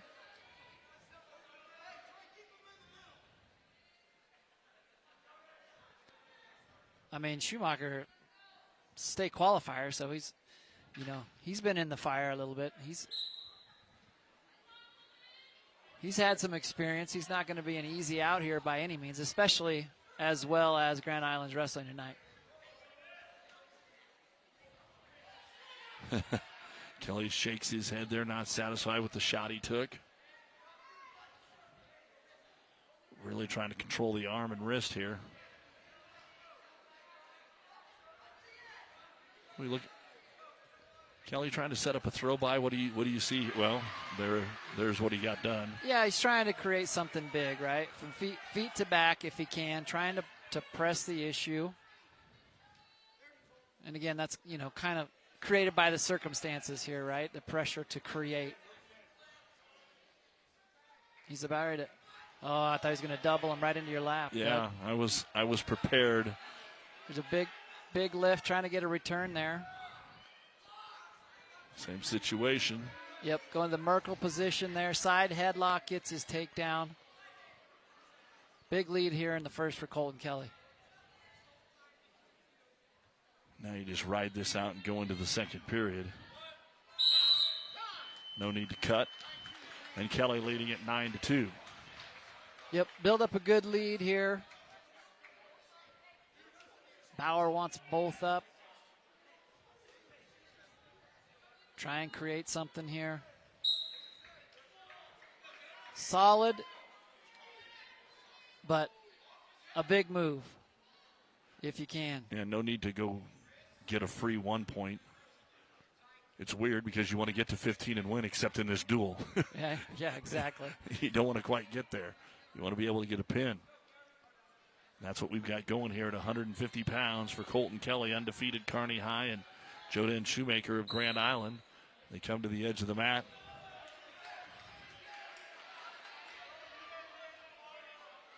Coach Morrison trying to guide Mr. Schumacher through what he needs him to do. And there's the quick takedown on a double leg from Kelly. Yep, straight double there. Nice takedown, nice finish. Boy, trying to get a Turk here, isn't he? Really wrenching that neck. And he lost it.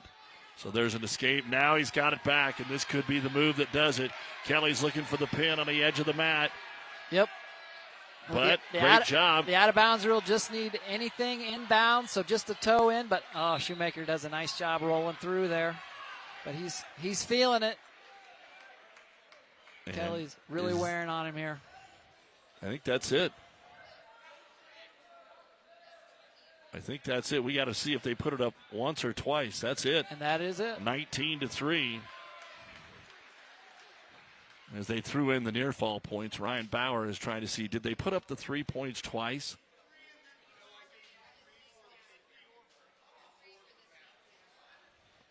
Were there near fall points? This would be the one time you see a head coach argue to try and take points off the board. Yeah, because you had one more chance. Yeah, one more chance at the fall, but they'll take it. A dominating win by Colton Kelly here. Get some points back on the board for Kearney High. Remains undefeated on the season with a 19-3 Tech fall in 3 minutes and 2 seconds. So that'll bring us up to 157 pounds. It'll be Tessie John, 10-11, but ranked 10th for Grand Island, taking on Braxton Robinson, ranked 4th at 13-5. He was a state qualifier last year, and he beat John 21-5 in their first meeting this season.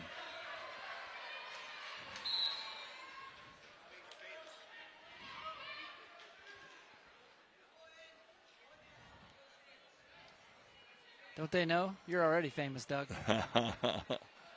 Good step in there by Braxton Robinson. Again, same story here. Kearney High is favored. Trying to get some bonus points here.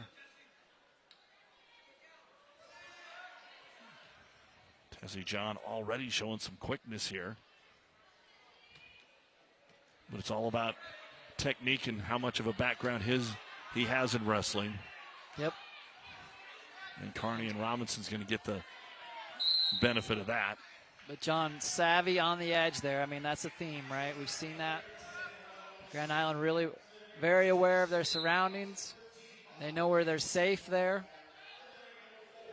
And there's Robinson in on a good single. Should be able to finish this on the edge of the mat. Takes him and a mat return.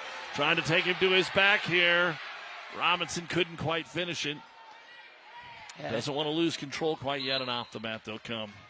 If you can't tell, Braxton Robinson is an absolute powerhouse. You'll see that in his finish here. Just gets big with that high C, pops those hips in, gets some elevation. Optional start here. Take a look at our scoreboard that reads Grand Island 22, Kearney 14. Brought to you by Midway Auto for your next vehicle. Go to thinkmidway.com, thinkmidway.com, and Robinson with 3 more. Robinson with the finish in the middle of the mat here, so this would be a great opportunity for him to pursue some back points here. Got to be careful. Not a great pinning combination there. He's just trying to use brute force to get him turned over. Sometimes that works. I would love to see him just run that wrist in half, going for that. that. There you go. Oh, that's tight there, but just lost it. Lost the head from that front headlock, that head chancery position. Well, good job by John. Again, we talked about some quickness, and he knows what's going on at the moment. Maybe a chance for a cheap tilt here. Some quick points at the end.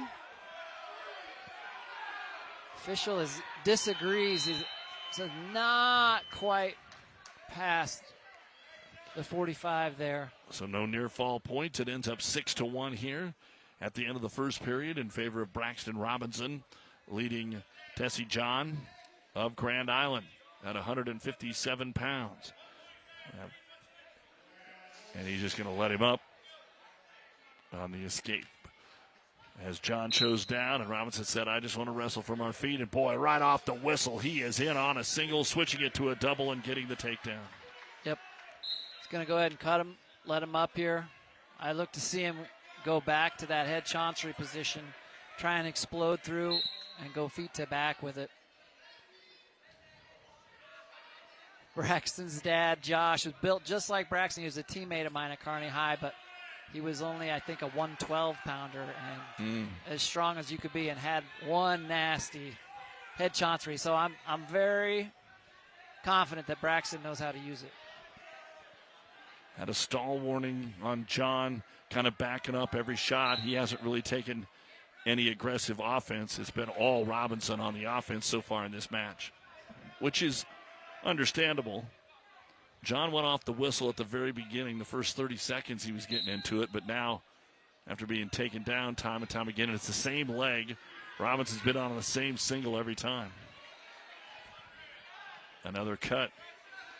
12-4, 8-point lead right now. With a minute 10 to go in the second period. Edge of the mat. Ooh, that's, whoop. John came back after him for once. Our official kind of cocked his arm. I thought he was going to hit him for a stall again, but he did not. Yep. And John came back after it. So Robinson exerting a lot of energy, though, so you see it start to catch up with him. Ideally, if you're Robinson, you're trying to push the pace here. Maybe try and get some stall points as well. But I think at this point, trying to get one big burst. Whoa. Yep. There we see that fatigue starting to set in a little bit for Braxton, and John with a nice little slide by there. And now John, he's got a little bit of gas in the tank. It's crazy what a takedown will do for you, change your outlook on life. You get tired of getting tossed around, you do a little bit of the tossing yourself. Nice job. Well, just that, trying to create that offense like that, trying to force stuff that's not always there is tough to do, and you can see it's taking a toll on Braxton Robinson. But John is not exactly springing right up to. I think that was the old inhaler call of the coach. Coach Morrison's not having it. Yeah, this Grand Island fans coming to their feet, making some noise over there. Now the Kearney Rowdies saying we can't have that in our booth, not in our gym. And Braxton is letting him hang out in there with that deep half Nelson. That's a dangerous place to live. And they're going to run out of time. That'll be the end of the period. But there is a whole lot of time left in this match. And both of these guys are wishing there wasn't. Well, yeah. Seeing a little gas. Okay, Islanders' choice, and they're going to go top, which makes the most sense. Yep. Coach Bauer wants confirmation just to make sure we got choice right. Well, Kearney went neutral, right? Well, or no, Grand Island. Grand Island went down. Yep. Yeah, Grand Island went down. Kearney said no, just let him up. Yep. So this should be Kearney choice. Coach Morrison about pulled a fast one there. If you give me choice twice, I'll take it. Don't ask questions. And Robinson will go top or go neutral here. Robinson's got to be careful, though. He doesn't stumble into something here. Yeah, trying too hard to get that throw yourself. You give credit here, Tessie John.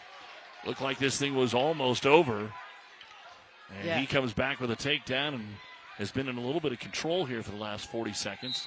Yeah, this is a pure gut check here. Last minute 45. Well, Robinson's got the advantage here.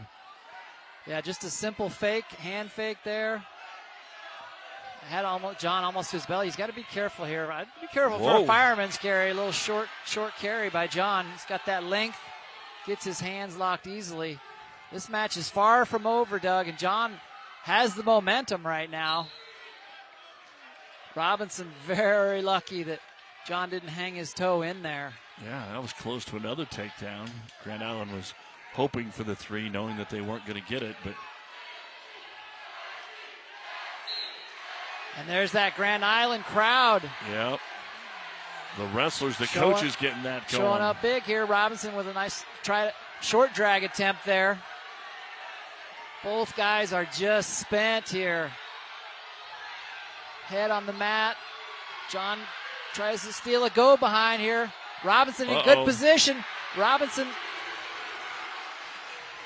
If Robinson's got one burst left in him, he could get a fall here still. Just stick to the basics. Look for that half and that far wrist. Yeah, now Contessi John, as we said, they look out of gas. Does he have one more chance to get out of there, and he does. But now time is the number, 35 seconds. And again, it's a 7-point lead, not an 8-point lead, so you're talking team points. Ooh, Tess. Yep, but I'm telling you, Doug, no lead is safe when you're as tired as these guys are. Because, it may be one last gasp, and if somebody goes to their back, that could be it. But a nice finish by Robinson there.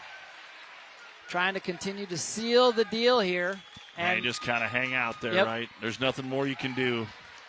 And get that major decision there right at the end of the match. So Braxton Robinson in a very enjoyable match there with Tessie John wins it for Kearney 18-8.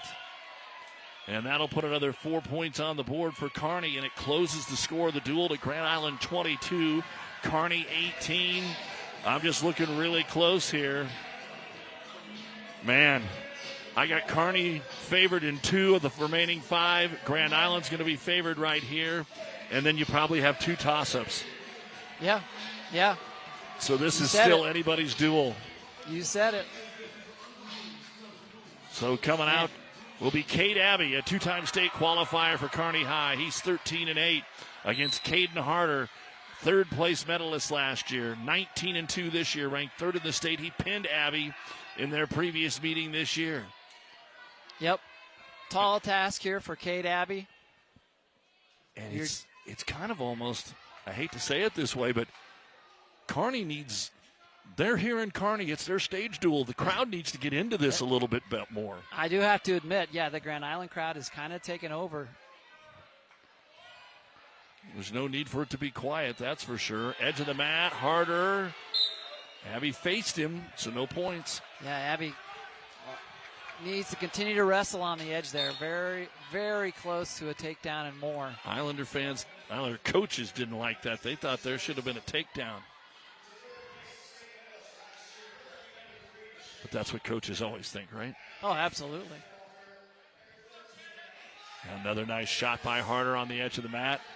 Get your catcher's glove out. Here we go. We ain't going to stop them if they come this way. You know that. Thank you so much for pulling that back in, but you can't hold that leg forever.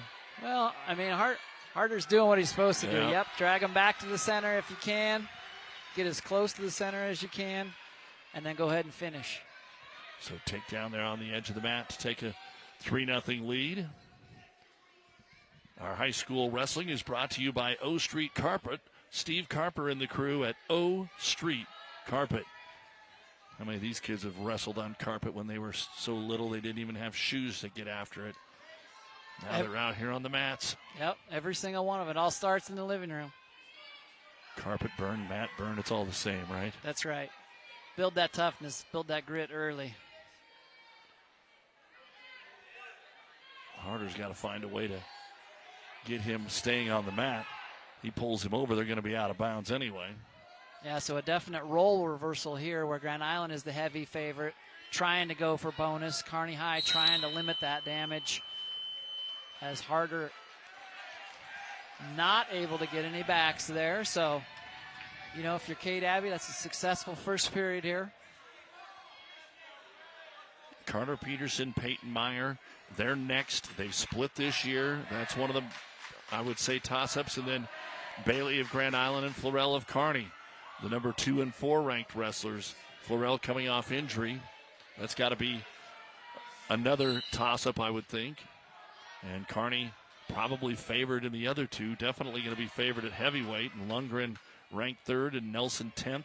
Lundgren's beaten Nelson twice at 190. So Cade Abbey trying to hang in there. And this is pretty important for Grand Island, too. Even though they still have a 22-18 lead, Kearney has won the last 2 matches and 3 of the last 4 like they were supposed to. Grand Island won the first 3 here tonight.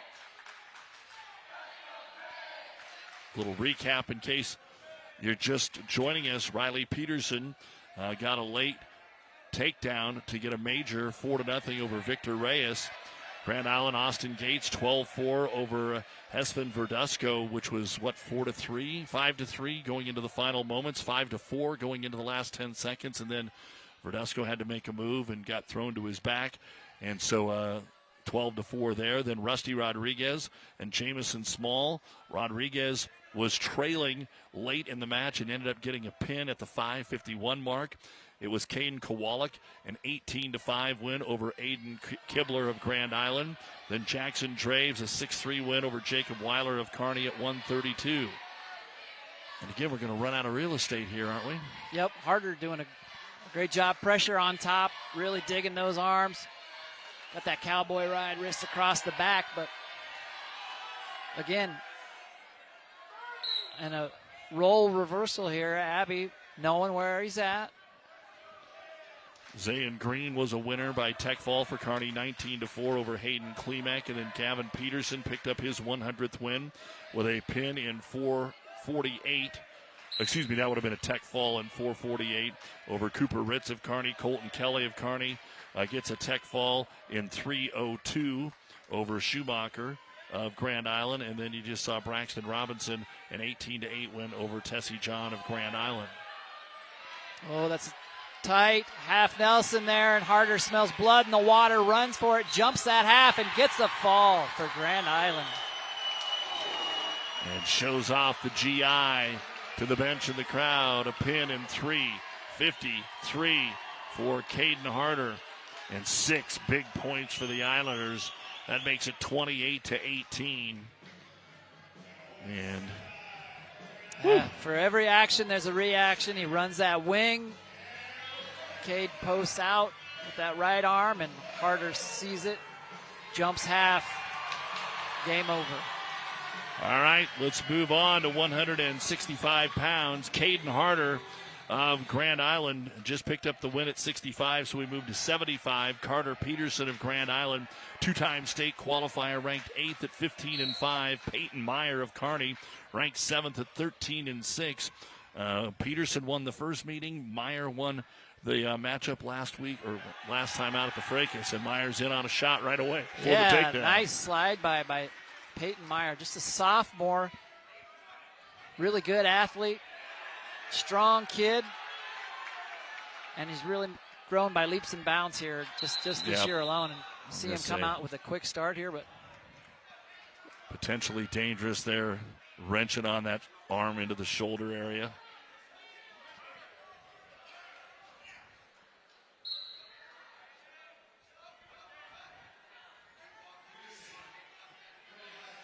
Now getting the escape.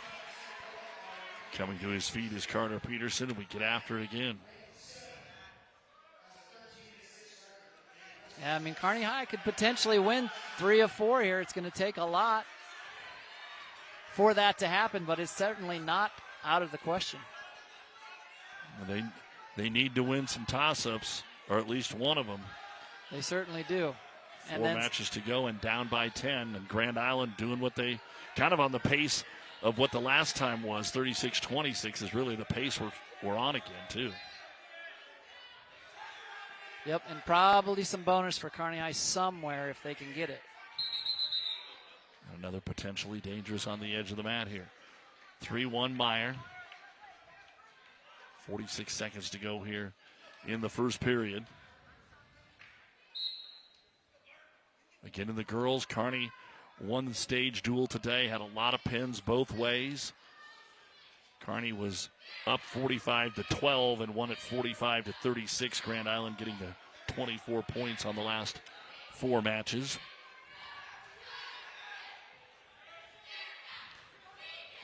So Peterson really trying to slow things down here. Get that underhook, head position. Control that wrist as Myers just shot after shot, and the activity pays off for him here. Gets another go behind here. And a great first period here. Trying to get a right out, 4 seconds left if he can. Frank, explain, we say takedown all the time. Okay, he wasn't taken down to the mat, but the hand comes down. Explain just the basics of a takedown when you aren't taken all the way to the mat. Yeah, so behind the arms, establishing some sort of control if you can, and then, yeah, as soon as that hand touches down or a knee touches down, that's when control is awarded there. All right, to start the period. We get another takedown here, this time, though, from Peterson. Yeah, Meyer had a lot of momentum going there, Yeah. but Peterson stole it right back. That takedown, he's got to be careful for an inside cradle here. But Meyer feels it, bails out. Peterson really going to work here on top.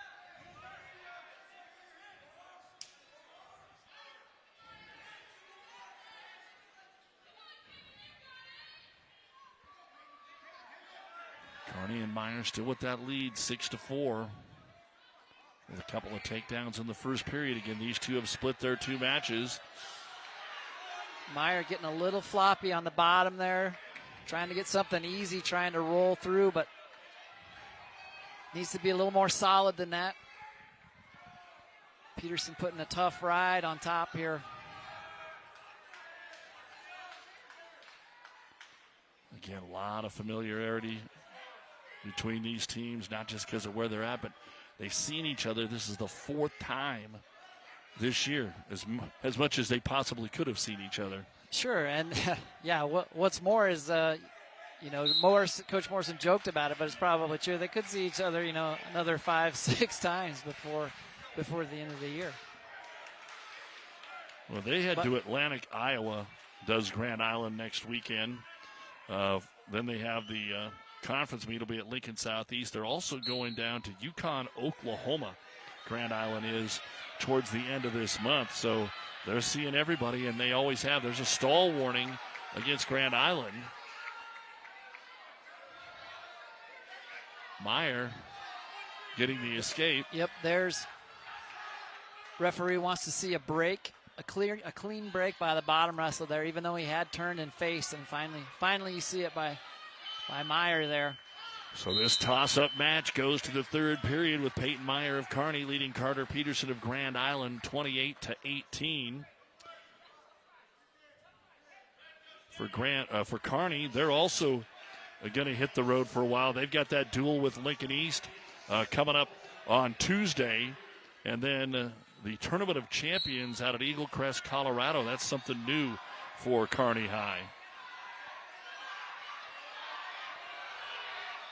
And the escape makes it 7-5. So here we go. We're going to wrestle on our feet here in this third period. Yeah. First takedown win, or are we going to get more than that? Boy, yeah, I like the momentum that Peterson has here.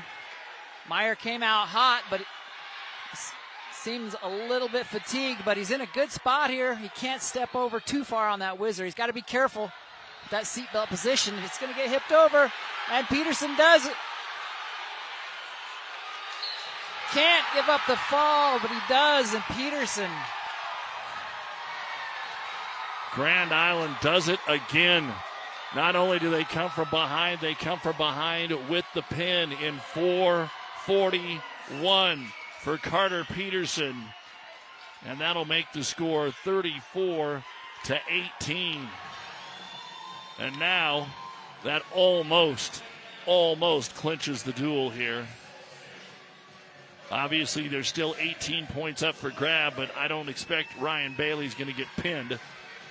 It'll be tough enough to beat the young man for Kearney. Again, Kearney's going to be favored in two of these last three, but that was one Grand Island needed, and not only did they get it, they pick up the bonus points. That's an incredible finish there by Carter Peterson. Yep. Peyton Meyer came out hot, looked fantastic, but I think he burned a little bit too hot, too early. And that fatigue, that makes mortals of us all. So now it's Dax Nelson of Grand Island ranked 10th at 10-9 against third-ranked Sam Lundgren of Kearney, 18-4. Lundgren is 2-0 against Nelson this season.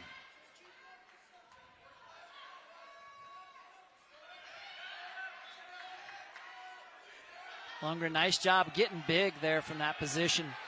Continues all the way to his feet. Nice textbook, split the leg, go for that near leg Turk.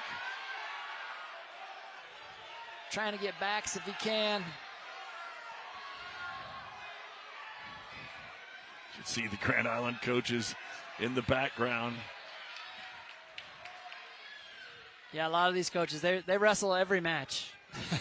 There's a lot of minutes wrestling by the end of a duel for a head coach sometimes. Even heavyweight wrestlers that turn into coaches are still in shape because of that. Right? It's unbelievable.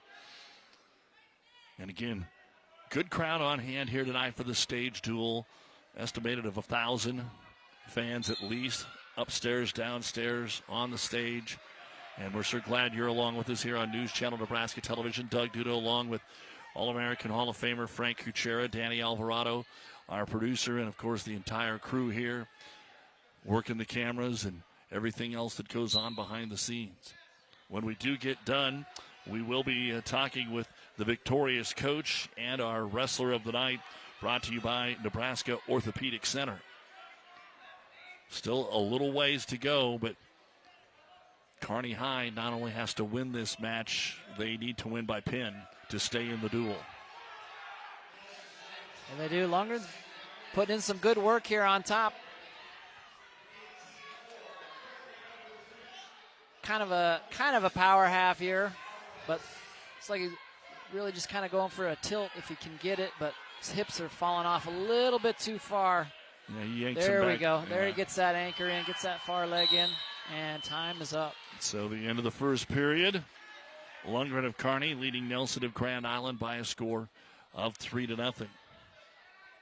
Now let's see what the choice is. Lundgren both up.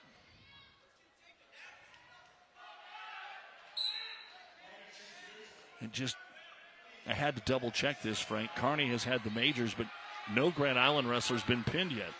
Yeah, and that's no coincidence. I mean, they've wrestled really well and really smart tactical matches in all these positions. And there's another takedown for Lundgren. Is in control of this match. Same story, though, trying to get him turned. And when you're in that kind of position, sometimes you pull yourself onto your own back. Yeah, that can happen, and some guys are comfortable there. And I don't know if that's exactly Sam Lundgren's game, but he is getting some, making some progress here with this power half. But Nelson's able to go ahead and peel it off, but he got some backers there. Too near fall for Lundgren. So 8-0 now. We're midway through the match. A minute to go in the second period. And looks like maybe the headgear, we're going to reset. Is there blood? I don't know if that was blood. We've been lucky. Yep, this is the first blood timeout. I know. Yeah, don't speak it into existence. Here's the first one of the entire night, girls or guys. So while we take a quick blood timeout, we'll take one with you. You're watching the stage duel, Kearney and Grand Island on NCN.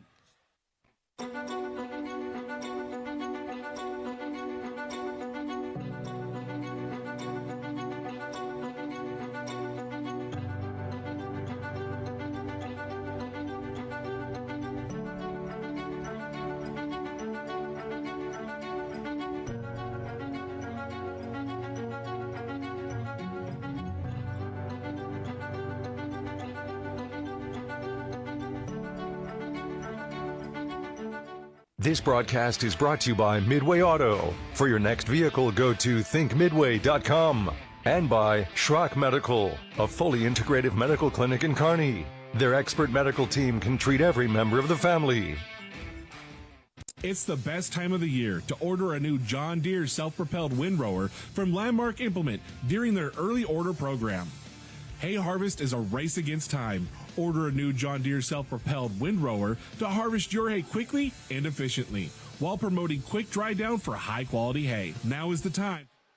All right, back to our wrestling.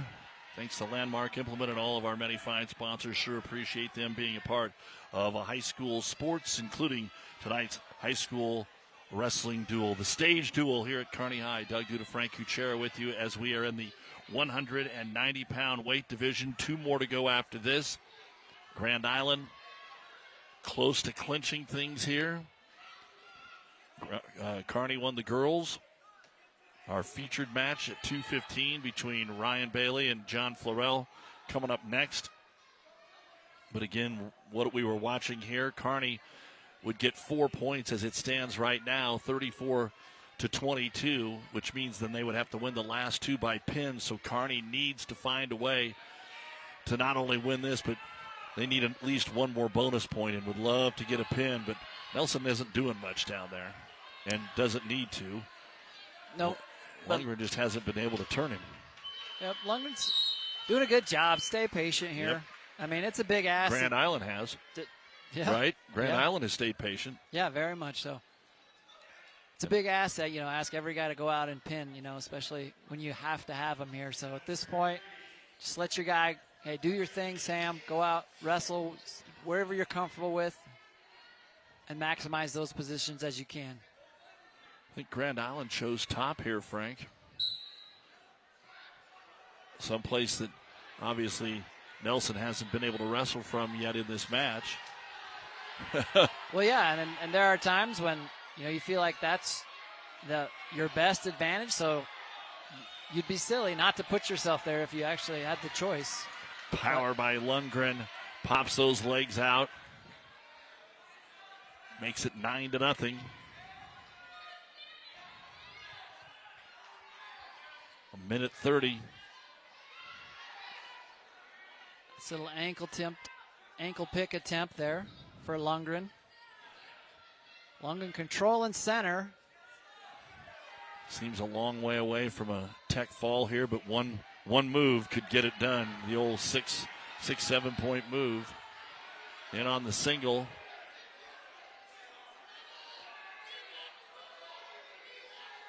Lundgren trying to find some strength. Yep, what a fight right there.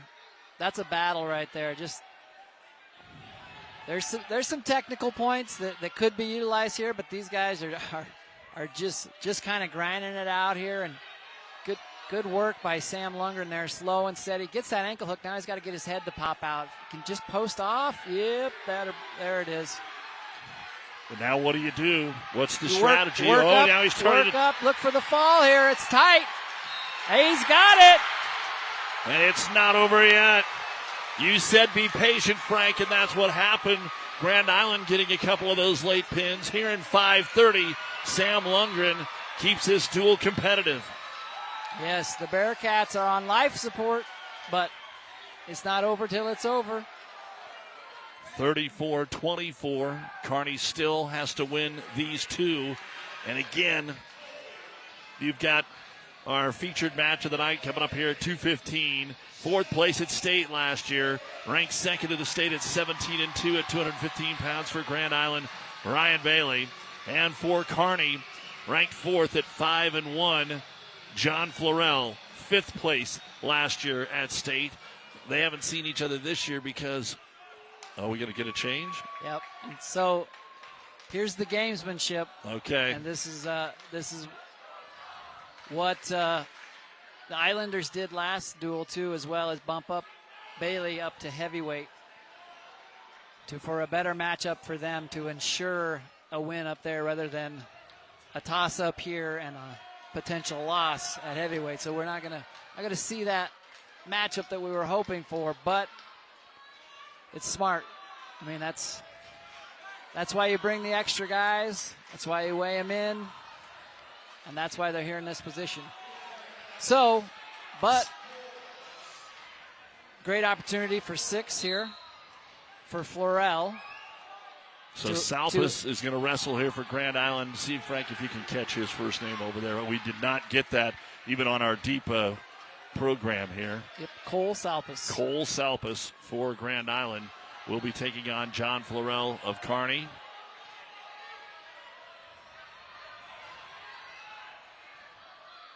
There was no guarantee that Florell was going to win at 215, that's for sure. But, yeah, your point exactly. At least this way, it doesn't go. Grand Island is almost assured now of a win at heavyweight despite Dylan Johnson. Yeah, Bailey with I believe a win by pin over Johnson in the previous duel. So, yeah, Marshall. So, smart matchup there. So now it's up to Florell. Try and find a way here. Salpus gets a reversal. Hey. And credit to Salpus. And we got blood. He came here to compete. Or maybe just some gear that needs to be taken advantage of here. Got to get the gear on that injury. Not the greatest tape job maybe of all time over there, so they're going to look at that as well. I don't know, Brian Haas, he's a heck of a trainer. It may have been the greatest tape job of all time. Just looks like it's ripped up there a little bit. If it wasn't, it will be now. Yeah. There we go. Good job, Haas. Get him healed up. So, get him ready to go. 4-2. Coach Bauer had a nice discussion with Florell there. Hey, you settle down. Stay where you're good. Work on the things you know how to do. Don't force anything here. Yeah. He's got to be eager, too, to get back on the mat, no matter who he's wrestling. And I'm sure in the back of his mind he might have known that this wasn't going to happen. Big time mat return there for John Florell. Even though that's not worth any points, it sure gets the crowd up out of their seats. You should have seen them pop up like little Pez dispensers out there. A big mat return there. Our instant replay brought to you by Beatrice Community Hospital. Incredible care, incredibly close. Yeah, Florell jumps to that cradle. He's got a good lock, but Salpis isn't in horrible position if he can fight the hands off here. See, he's got a good strong base with that right leg posted out. John needs to continue to bump him here, try and bump him off to that hip, but time's going to run out in the first. So Cole Salpis coming in to wrestle here at 2:15. Had a reversal and hanging in there with John Florell. See if Florell comes out front here, works from front headlock position, looks for that chancery, snap the head down. Again, something feet to back. He's got the leg split. There's an opportunity here. Similar to where Lundgren was in the last match. If you keep that bottom leg Turk going. Salpa's trying to belly out here. Yep. Again, Salpa's just trying to mitigate the damage here. And Florell's going to let him up so that he can get another shot at him. Our high school wrestling brought to you by Midway Auto. For your next vehicle, go to thinkmidway.com. And there he is, Florell in on another takedown. John Florell, great athlete, fantastic football player. You know it. All of that on display there with that power double. Oh, nice step in single leg there. I'm guessing him and Sam have some pretty good, or will have some good battles in the room now that he's healthy. Yeah, absolutely. Iron sharpens iron, right? Every wrestler knows that saying. And that's a testament to both of these teams. That's why they're so solid up and down the lineup. 16-5, Florell. And the escape 16-6, but again, right in on the takedown. Pops his head out. Oh, he's got to look to transition to that half on the way down. He's doing a great job with his takedowns.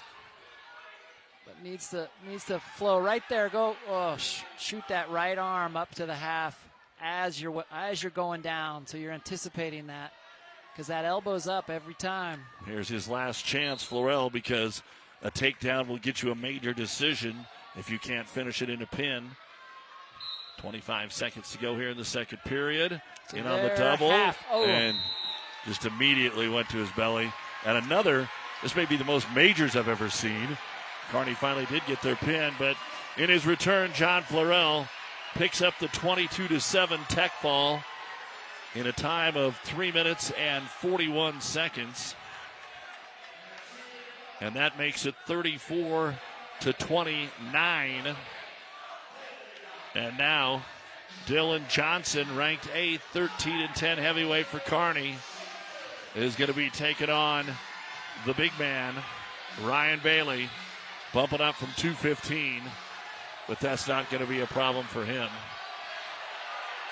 And Grand Island coaches urging their crowd, we're coming to the stage and we're going to get the win. And even if Johnson wins, which would be the most incredible upset, not just of the night, we'd have to find something for you.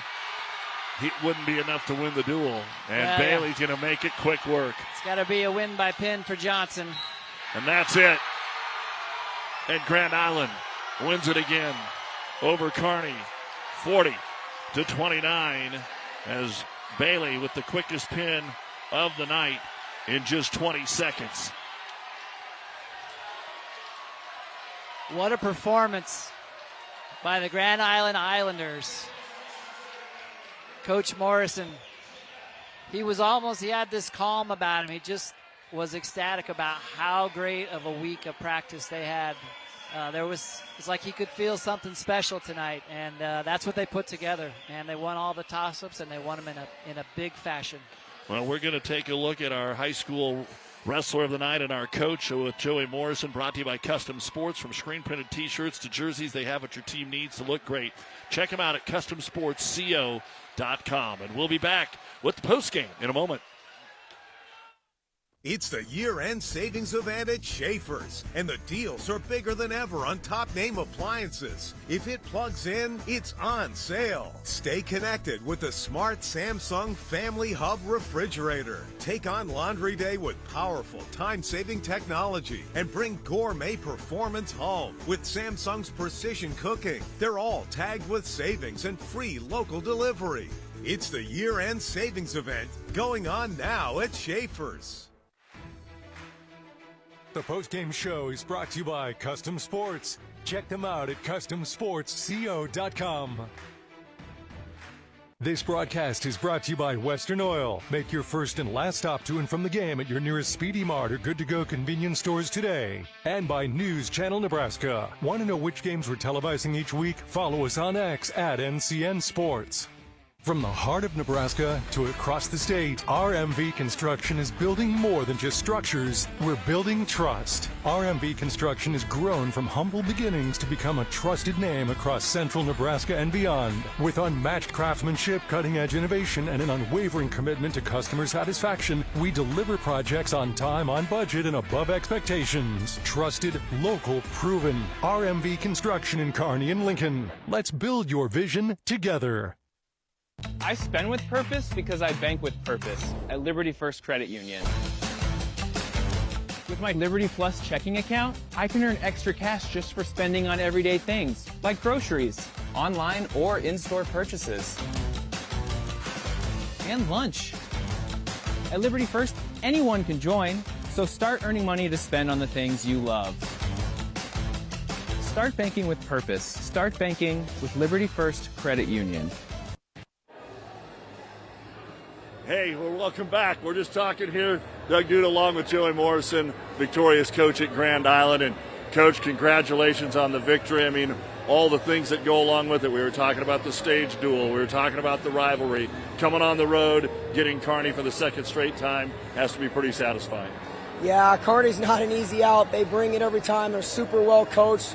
Got a great facility, great coverage. There's just so much going for Kearney, man. So anytime you can compete with these guys, it's a blessing, and a lot of those coaches are some of my good friends, so it's nothing but respect for them and what they do, and we knew it was going to be a dogfight, and we're just really blessed to come out on top. Talking about setting the momentum early. Not only did you win the first three, but late turned it into a major, then turned it into a major, and then Rodriguez comes back and wins it by a pin after trailing for a little while. That really sets you up for the whole night. Yeah, every duel, every match was competitive. There were very few mismatches. On paper, there were some mismatches maybe both ways, but credit to Kearney. Some of their guys really fought hard when we had the superior guy and vice versa. And I was just really proud of our older guys for finding those pins. And our younger guys, man, they're warriors. And it took everybody. I mean, it came down to the last match, stage duel at Kearney High. I mean, it doesn't get much better than this. And so we're just really thankful that we could be a part of this. You're going to head out of state a little bit. You got a big January ahead of you. Well, where do you say this Grand Island Islander team is? Flatwater Fracas winner, you get the duel here. Well, where are you at now at midseason?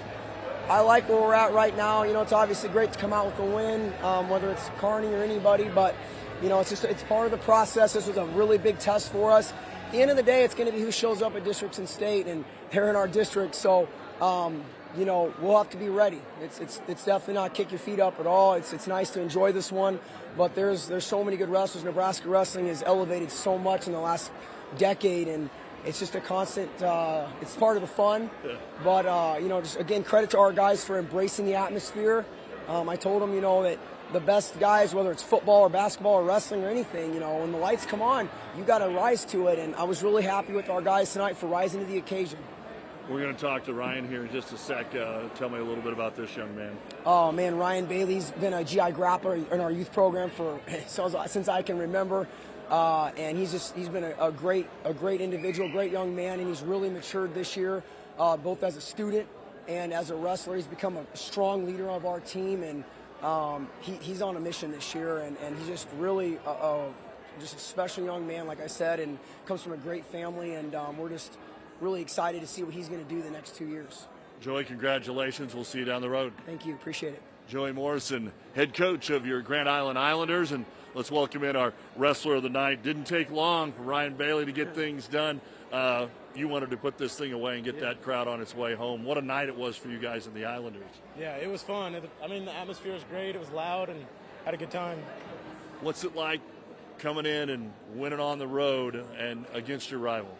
It was good. We beat them at Fracas, and we beat them twice, so this was a staple match for sure, so it was good. Tell me about, did you know all night long you were going to bump to heavyweight? No, I didn't. I kind of had my mindset on wrestling Pharrell, but, it's better for the team for me to bump up and pin that kid and get it sealed, so. What's next for the Islanders and yourself here? You guys have got a pretty good momentum now heading into 2026. Yeah, as a team, we're going to attack dual state and get after it, so it'll be good. All right, congratulations. Appreciate it. Didn't break a sweat tonight, Ryan Bailey. Congratulations. Appreciate it. Grand Island comes away with the dual victory tonight by a score of 40-29, and we'll be back with some highlights and wrap up our coverage of the stage duel here in Kearney right after this on NCN. NCN Sports is brought to you by Rehab, treating the cause of the pain, not just the symptoms. By Schaefer's, we are more than just TVs and appliances. And by Claybaugh Pharmacy, your locally owned hometown pharmacy. Anything for the floor, O Street Carpet has it and more. From little feet to little paws, to updates and overhauls. From soft and cozy to durable and resilient. From something that blends in or something that's different. From DIY to custom install, O Street Carpet can help you with it all. Whatever your needs are for the floor, O Street Carpet has it and more. Ladies and gentlemen, welcome to Speedy Mart.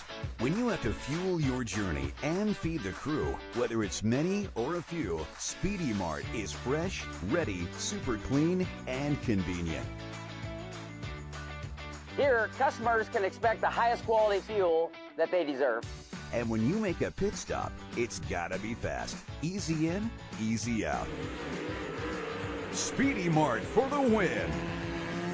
Hi, this is Rick Heyman, president of Starter Heyman Jewelers, welcoming you to Starter Heyman. 120 years, 4 generations of excellence. We've helped thousands of Nebraska families over the last 120 years to make their dreams come true. Thank you so much for your business over all these years, and we welcome you this year to our 120th anniversary. When only the best will do, Starter Heyman Jewelers. And happy holidays from our family to yours. Starter Heyman didn't even know they were wearing the purple tie for Grand Island. Thanks to Starter Heyman for being a big part of our coverage here tonight. Doug Duda, Frank Kuchera with our chance now to look back at some of the highlights from tonight's stage duel here at Kearney High. Again, thanks to Jacob Ortley. You see him right there in the middle. Also, athletic director Ryan Hogue. As the girls tonight, it was Kearney High getting the win in their duel by a score of 45-36. And now we can take a look at some of our boys' action brought to you by Custom Sports and Nebraska Orthopedic Center. Grand Island still undefeated on the year in duels, and both of Kearney's dual losses coming to Grand Island. the other at the Flatwater Fracas, and it gets off to a good start here tonight for Grand Island. Getting the pin here at 120 was Rudy Rodriguez after trailing in this match to Jamison Small, and this really was kind of the match that set the table, Frank, because Grand Island, like I talked with Coach, that gave them a 14-0 lead in the duel, and then they follow it up right here with another pin. Yeah, it looked like Kearney High was going to steal one there. A match that they had not won yet this year against Rodriguez, and not only did they not, they gave up extra bonus points there at the end. So just an absolute dagger for the Bearcats and a massive spark for the Islanders. Here's Zayn Green. He was able to get a win for Kearney High tonight, picking it up over Hayden Klemek by a technical fall in 4 minutes and 17 seconds. 19-4 was the win there. Then we move on to 144 pounds. Gavin Peterson of Grand Island collecting his 100th career win. Colton Kelly of Kearney High comes back with another tech fall for Kearney in 3 minutes and 2 seconds. A 19-3 victory over Jodan Schumacher of Grand Island. Kearney High's Braxton Robinson getting in there right after Kelly, as you see Kelly finishing things off there with the tech fall. Then we move on a little bit later on, 165 pounds for Grand Island. Here's Caden Harder getting the stack and getting the pin. And then Carter Peterson for Grand Island picked up a win at 175 pounds with a pin. Another one of those, Frank, where it looked like it was anybody's match, and it went from being behind to not just winning, but winning by pin. That happened 2 or 3 times tonight for Grand Island. Yeah, that was obviously the big difference there. And I think that's going to be the big takeaway if you're Coach Bauer and the Bearcats. Guys didn't wrestle bad. We just need to finish these matches, finish these positions, and it's a totally different outcome. John Florell, his first match back from injury, gets the only pin for the Kearney boys tonight. And then Sam Lundgren. Then John Florell comes in right here. And we finish things off at heavyweight with Ryan Bailey bumping up and only taking 20 seconds to get the pin and put the final score at Grand Island 40 and Kearney 29. So the teams split the stage duel tonight. Frank, final thoughts? Yeah, talked to Coach Morrison. It was a little bit prophetic. He said, when the lights come on, that's when greatness shows up. And hopefully tonight we see greatness. And I'm telling you, man, you could just sense it in him. There was a calm confidence he had about him. Usually he's a little more anxious, a little more wound up, a little more owly than usual, but something about it, credit to the Islanders, and a great performance in a big-time atmosphere. But you know what? This doesn't hurt Kearney High in any way, shape, or form. It's a blemish on your record, but they already had one of those. You can only get better from this. You can only learn from this. So excited to see where these guys end up as the season progresses. You can see a couple of the Islanders there putting out their 100-win banners. Carson McBride did that with 150 earlier tonight for the girls. Well, here's what we've got coming up now as we get the kids back to school, and we will have basketball for you Thursday at Summerland as they take on Lutheran High Northeast. Our doubleheader gets underway at 5:50. Then on Friday, we'll also go statewide with Norfolk Catholic at Battle Creek getting underway at 6:05. The Nebraska Girls Basketball Showcase is right here at Kearney High, and all of that gets going early in the morning on Saturday, January the 10th. The first game is at 8:50. I know that says 2:20 right there, but 8 games that day of the showcase. Our next wrestling action, Tuesday, January the 13th, when Columbus takes on Norfolk. Just like tonight, we'll take to the airwaves at 5:50, and Omaha Supernova Volleyball. The season gets underway here this upcoming week, and our first match is on Friday, January the 16th, when they take on Atlanta. We'll hit the air at 6:45, and again, looking forward to John Baylor and the crew being part of that. You can follow NCN Sports anywhere, Facebook, X, YouTube, TikTok, Snapchat. Yell out on the cans, with the string on them. We'll be there for you. Whatever it takes. Follow NCN Sports on social media. Frank, always great to have you with us here on our wrestling coverage, radio or television. I appreciate it, bud. My pleasure. Thanks for having me. Again, I just want to shout out Jake Ortley. He's the the brains behind the operation here, all this production value and this venue and everything. None of that happens without Jake. So excellent job by him. And that's going to wrap things up for our producer engineer Danny Alvarado, Frank Kuchera. I'm Doug Duda. Thanks for joining us from the stage duel here at Kearney High, and have a great weekend, everyone.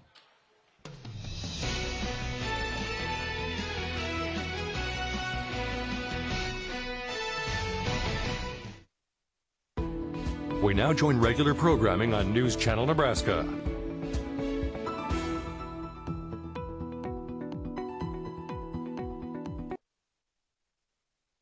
NCN Studios are sponsored by Faith Regional Health Services. A Chinese electric vehicle maker has surpassed Tesla as the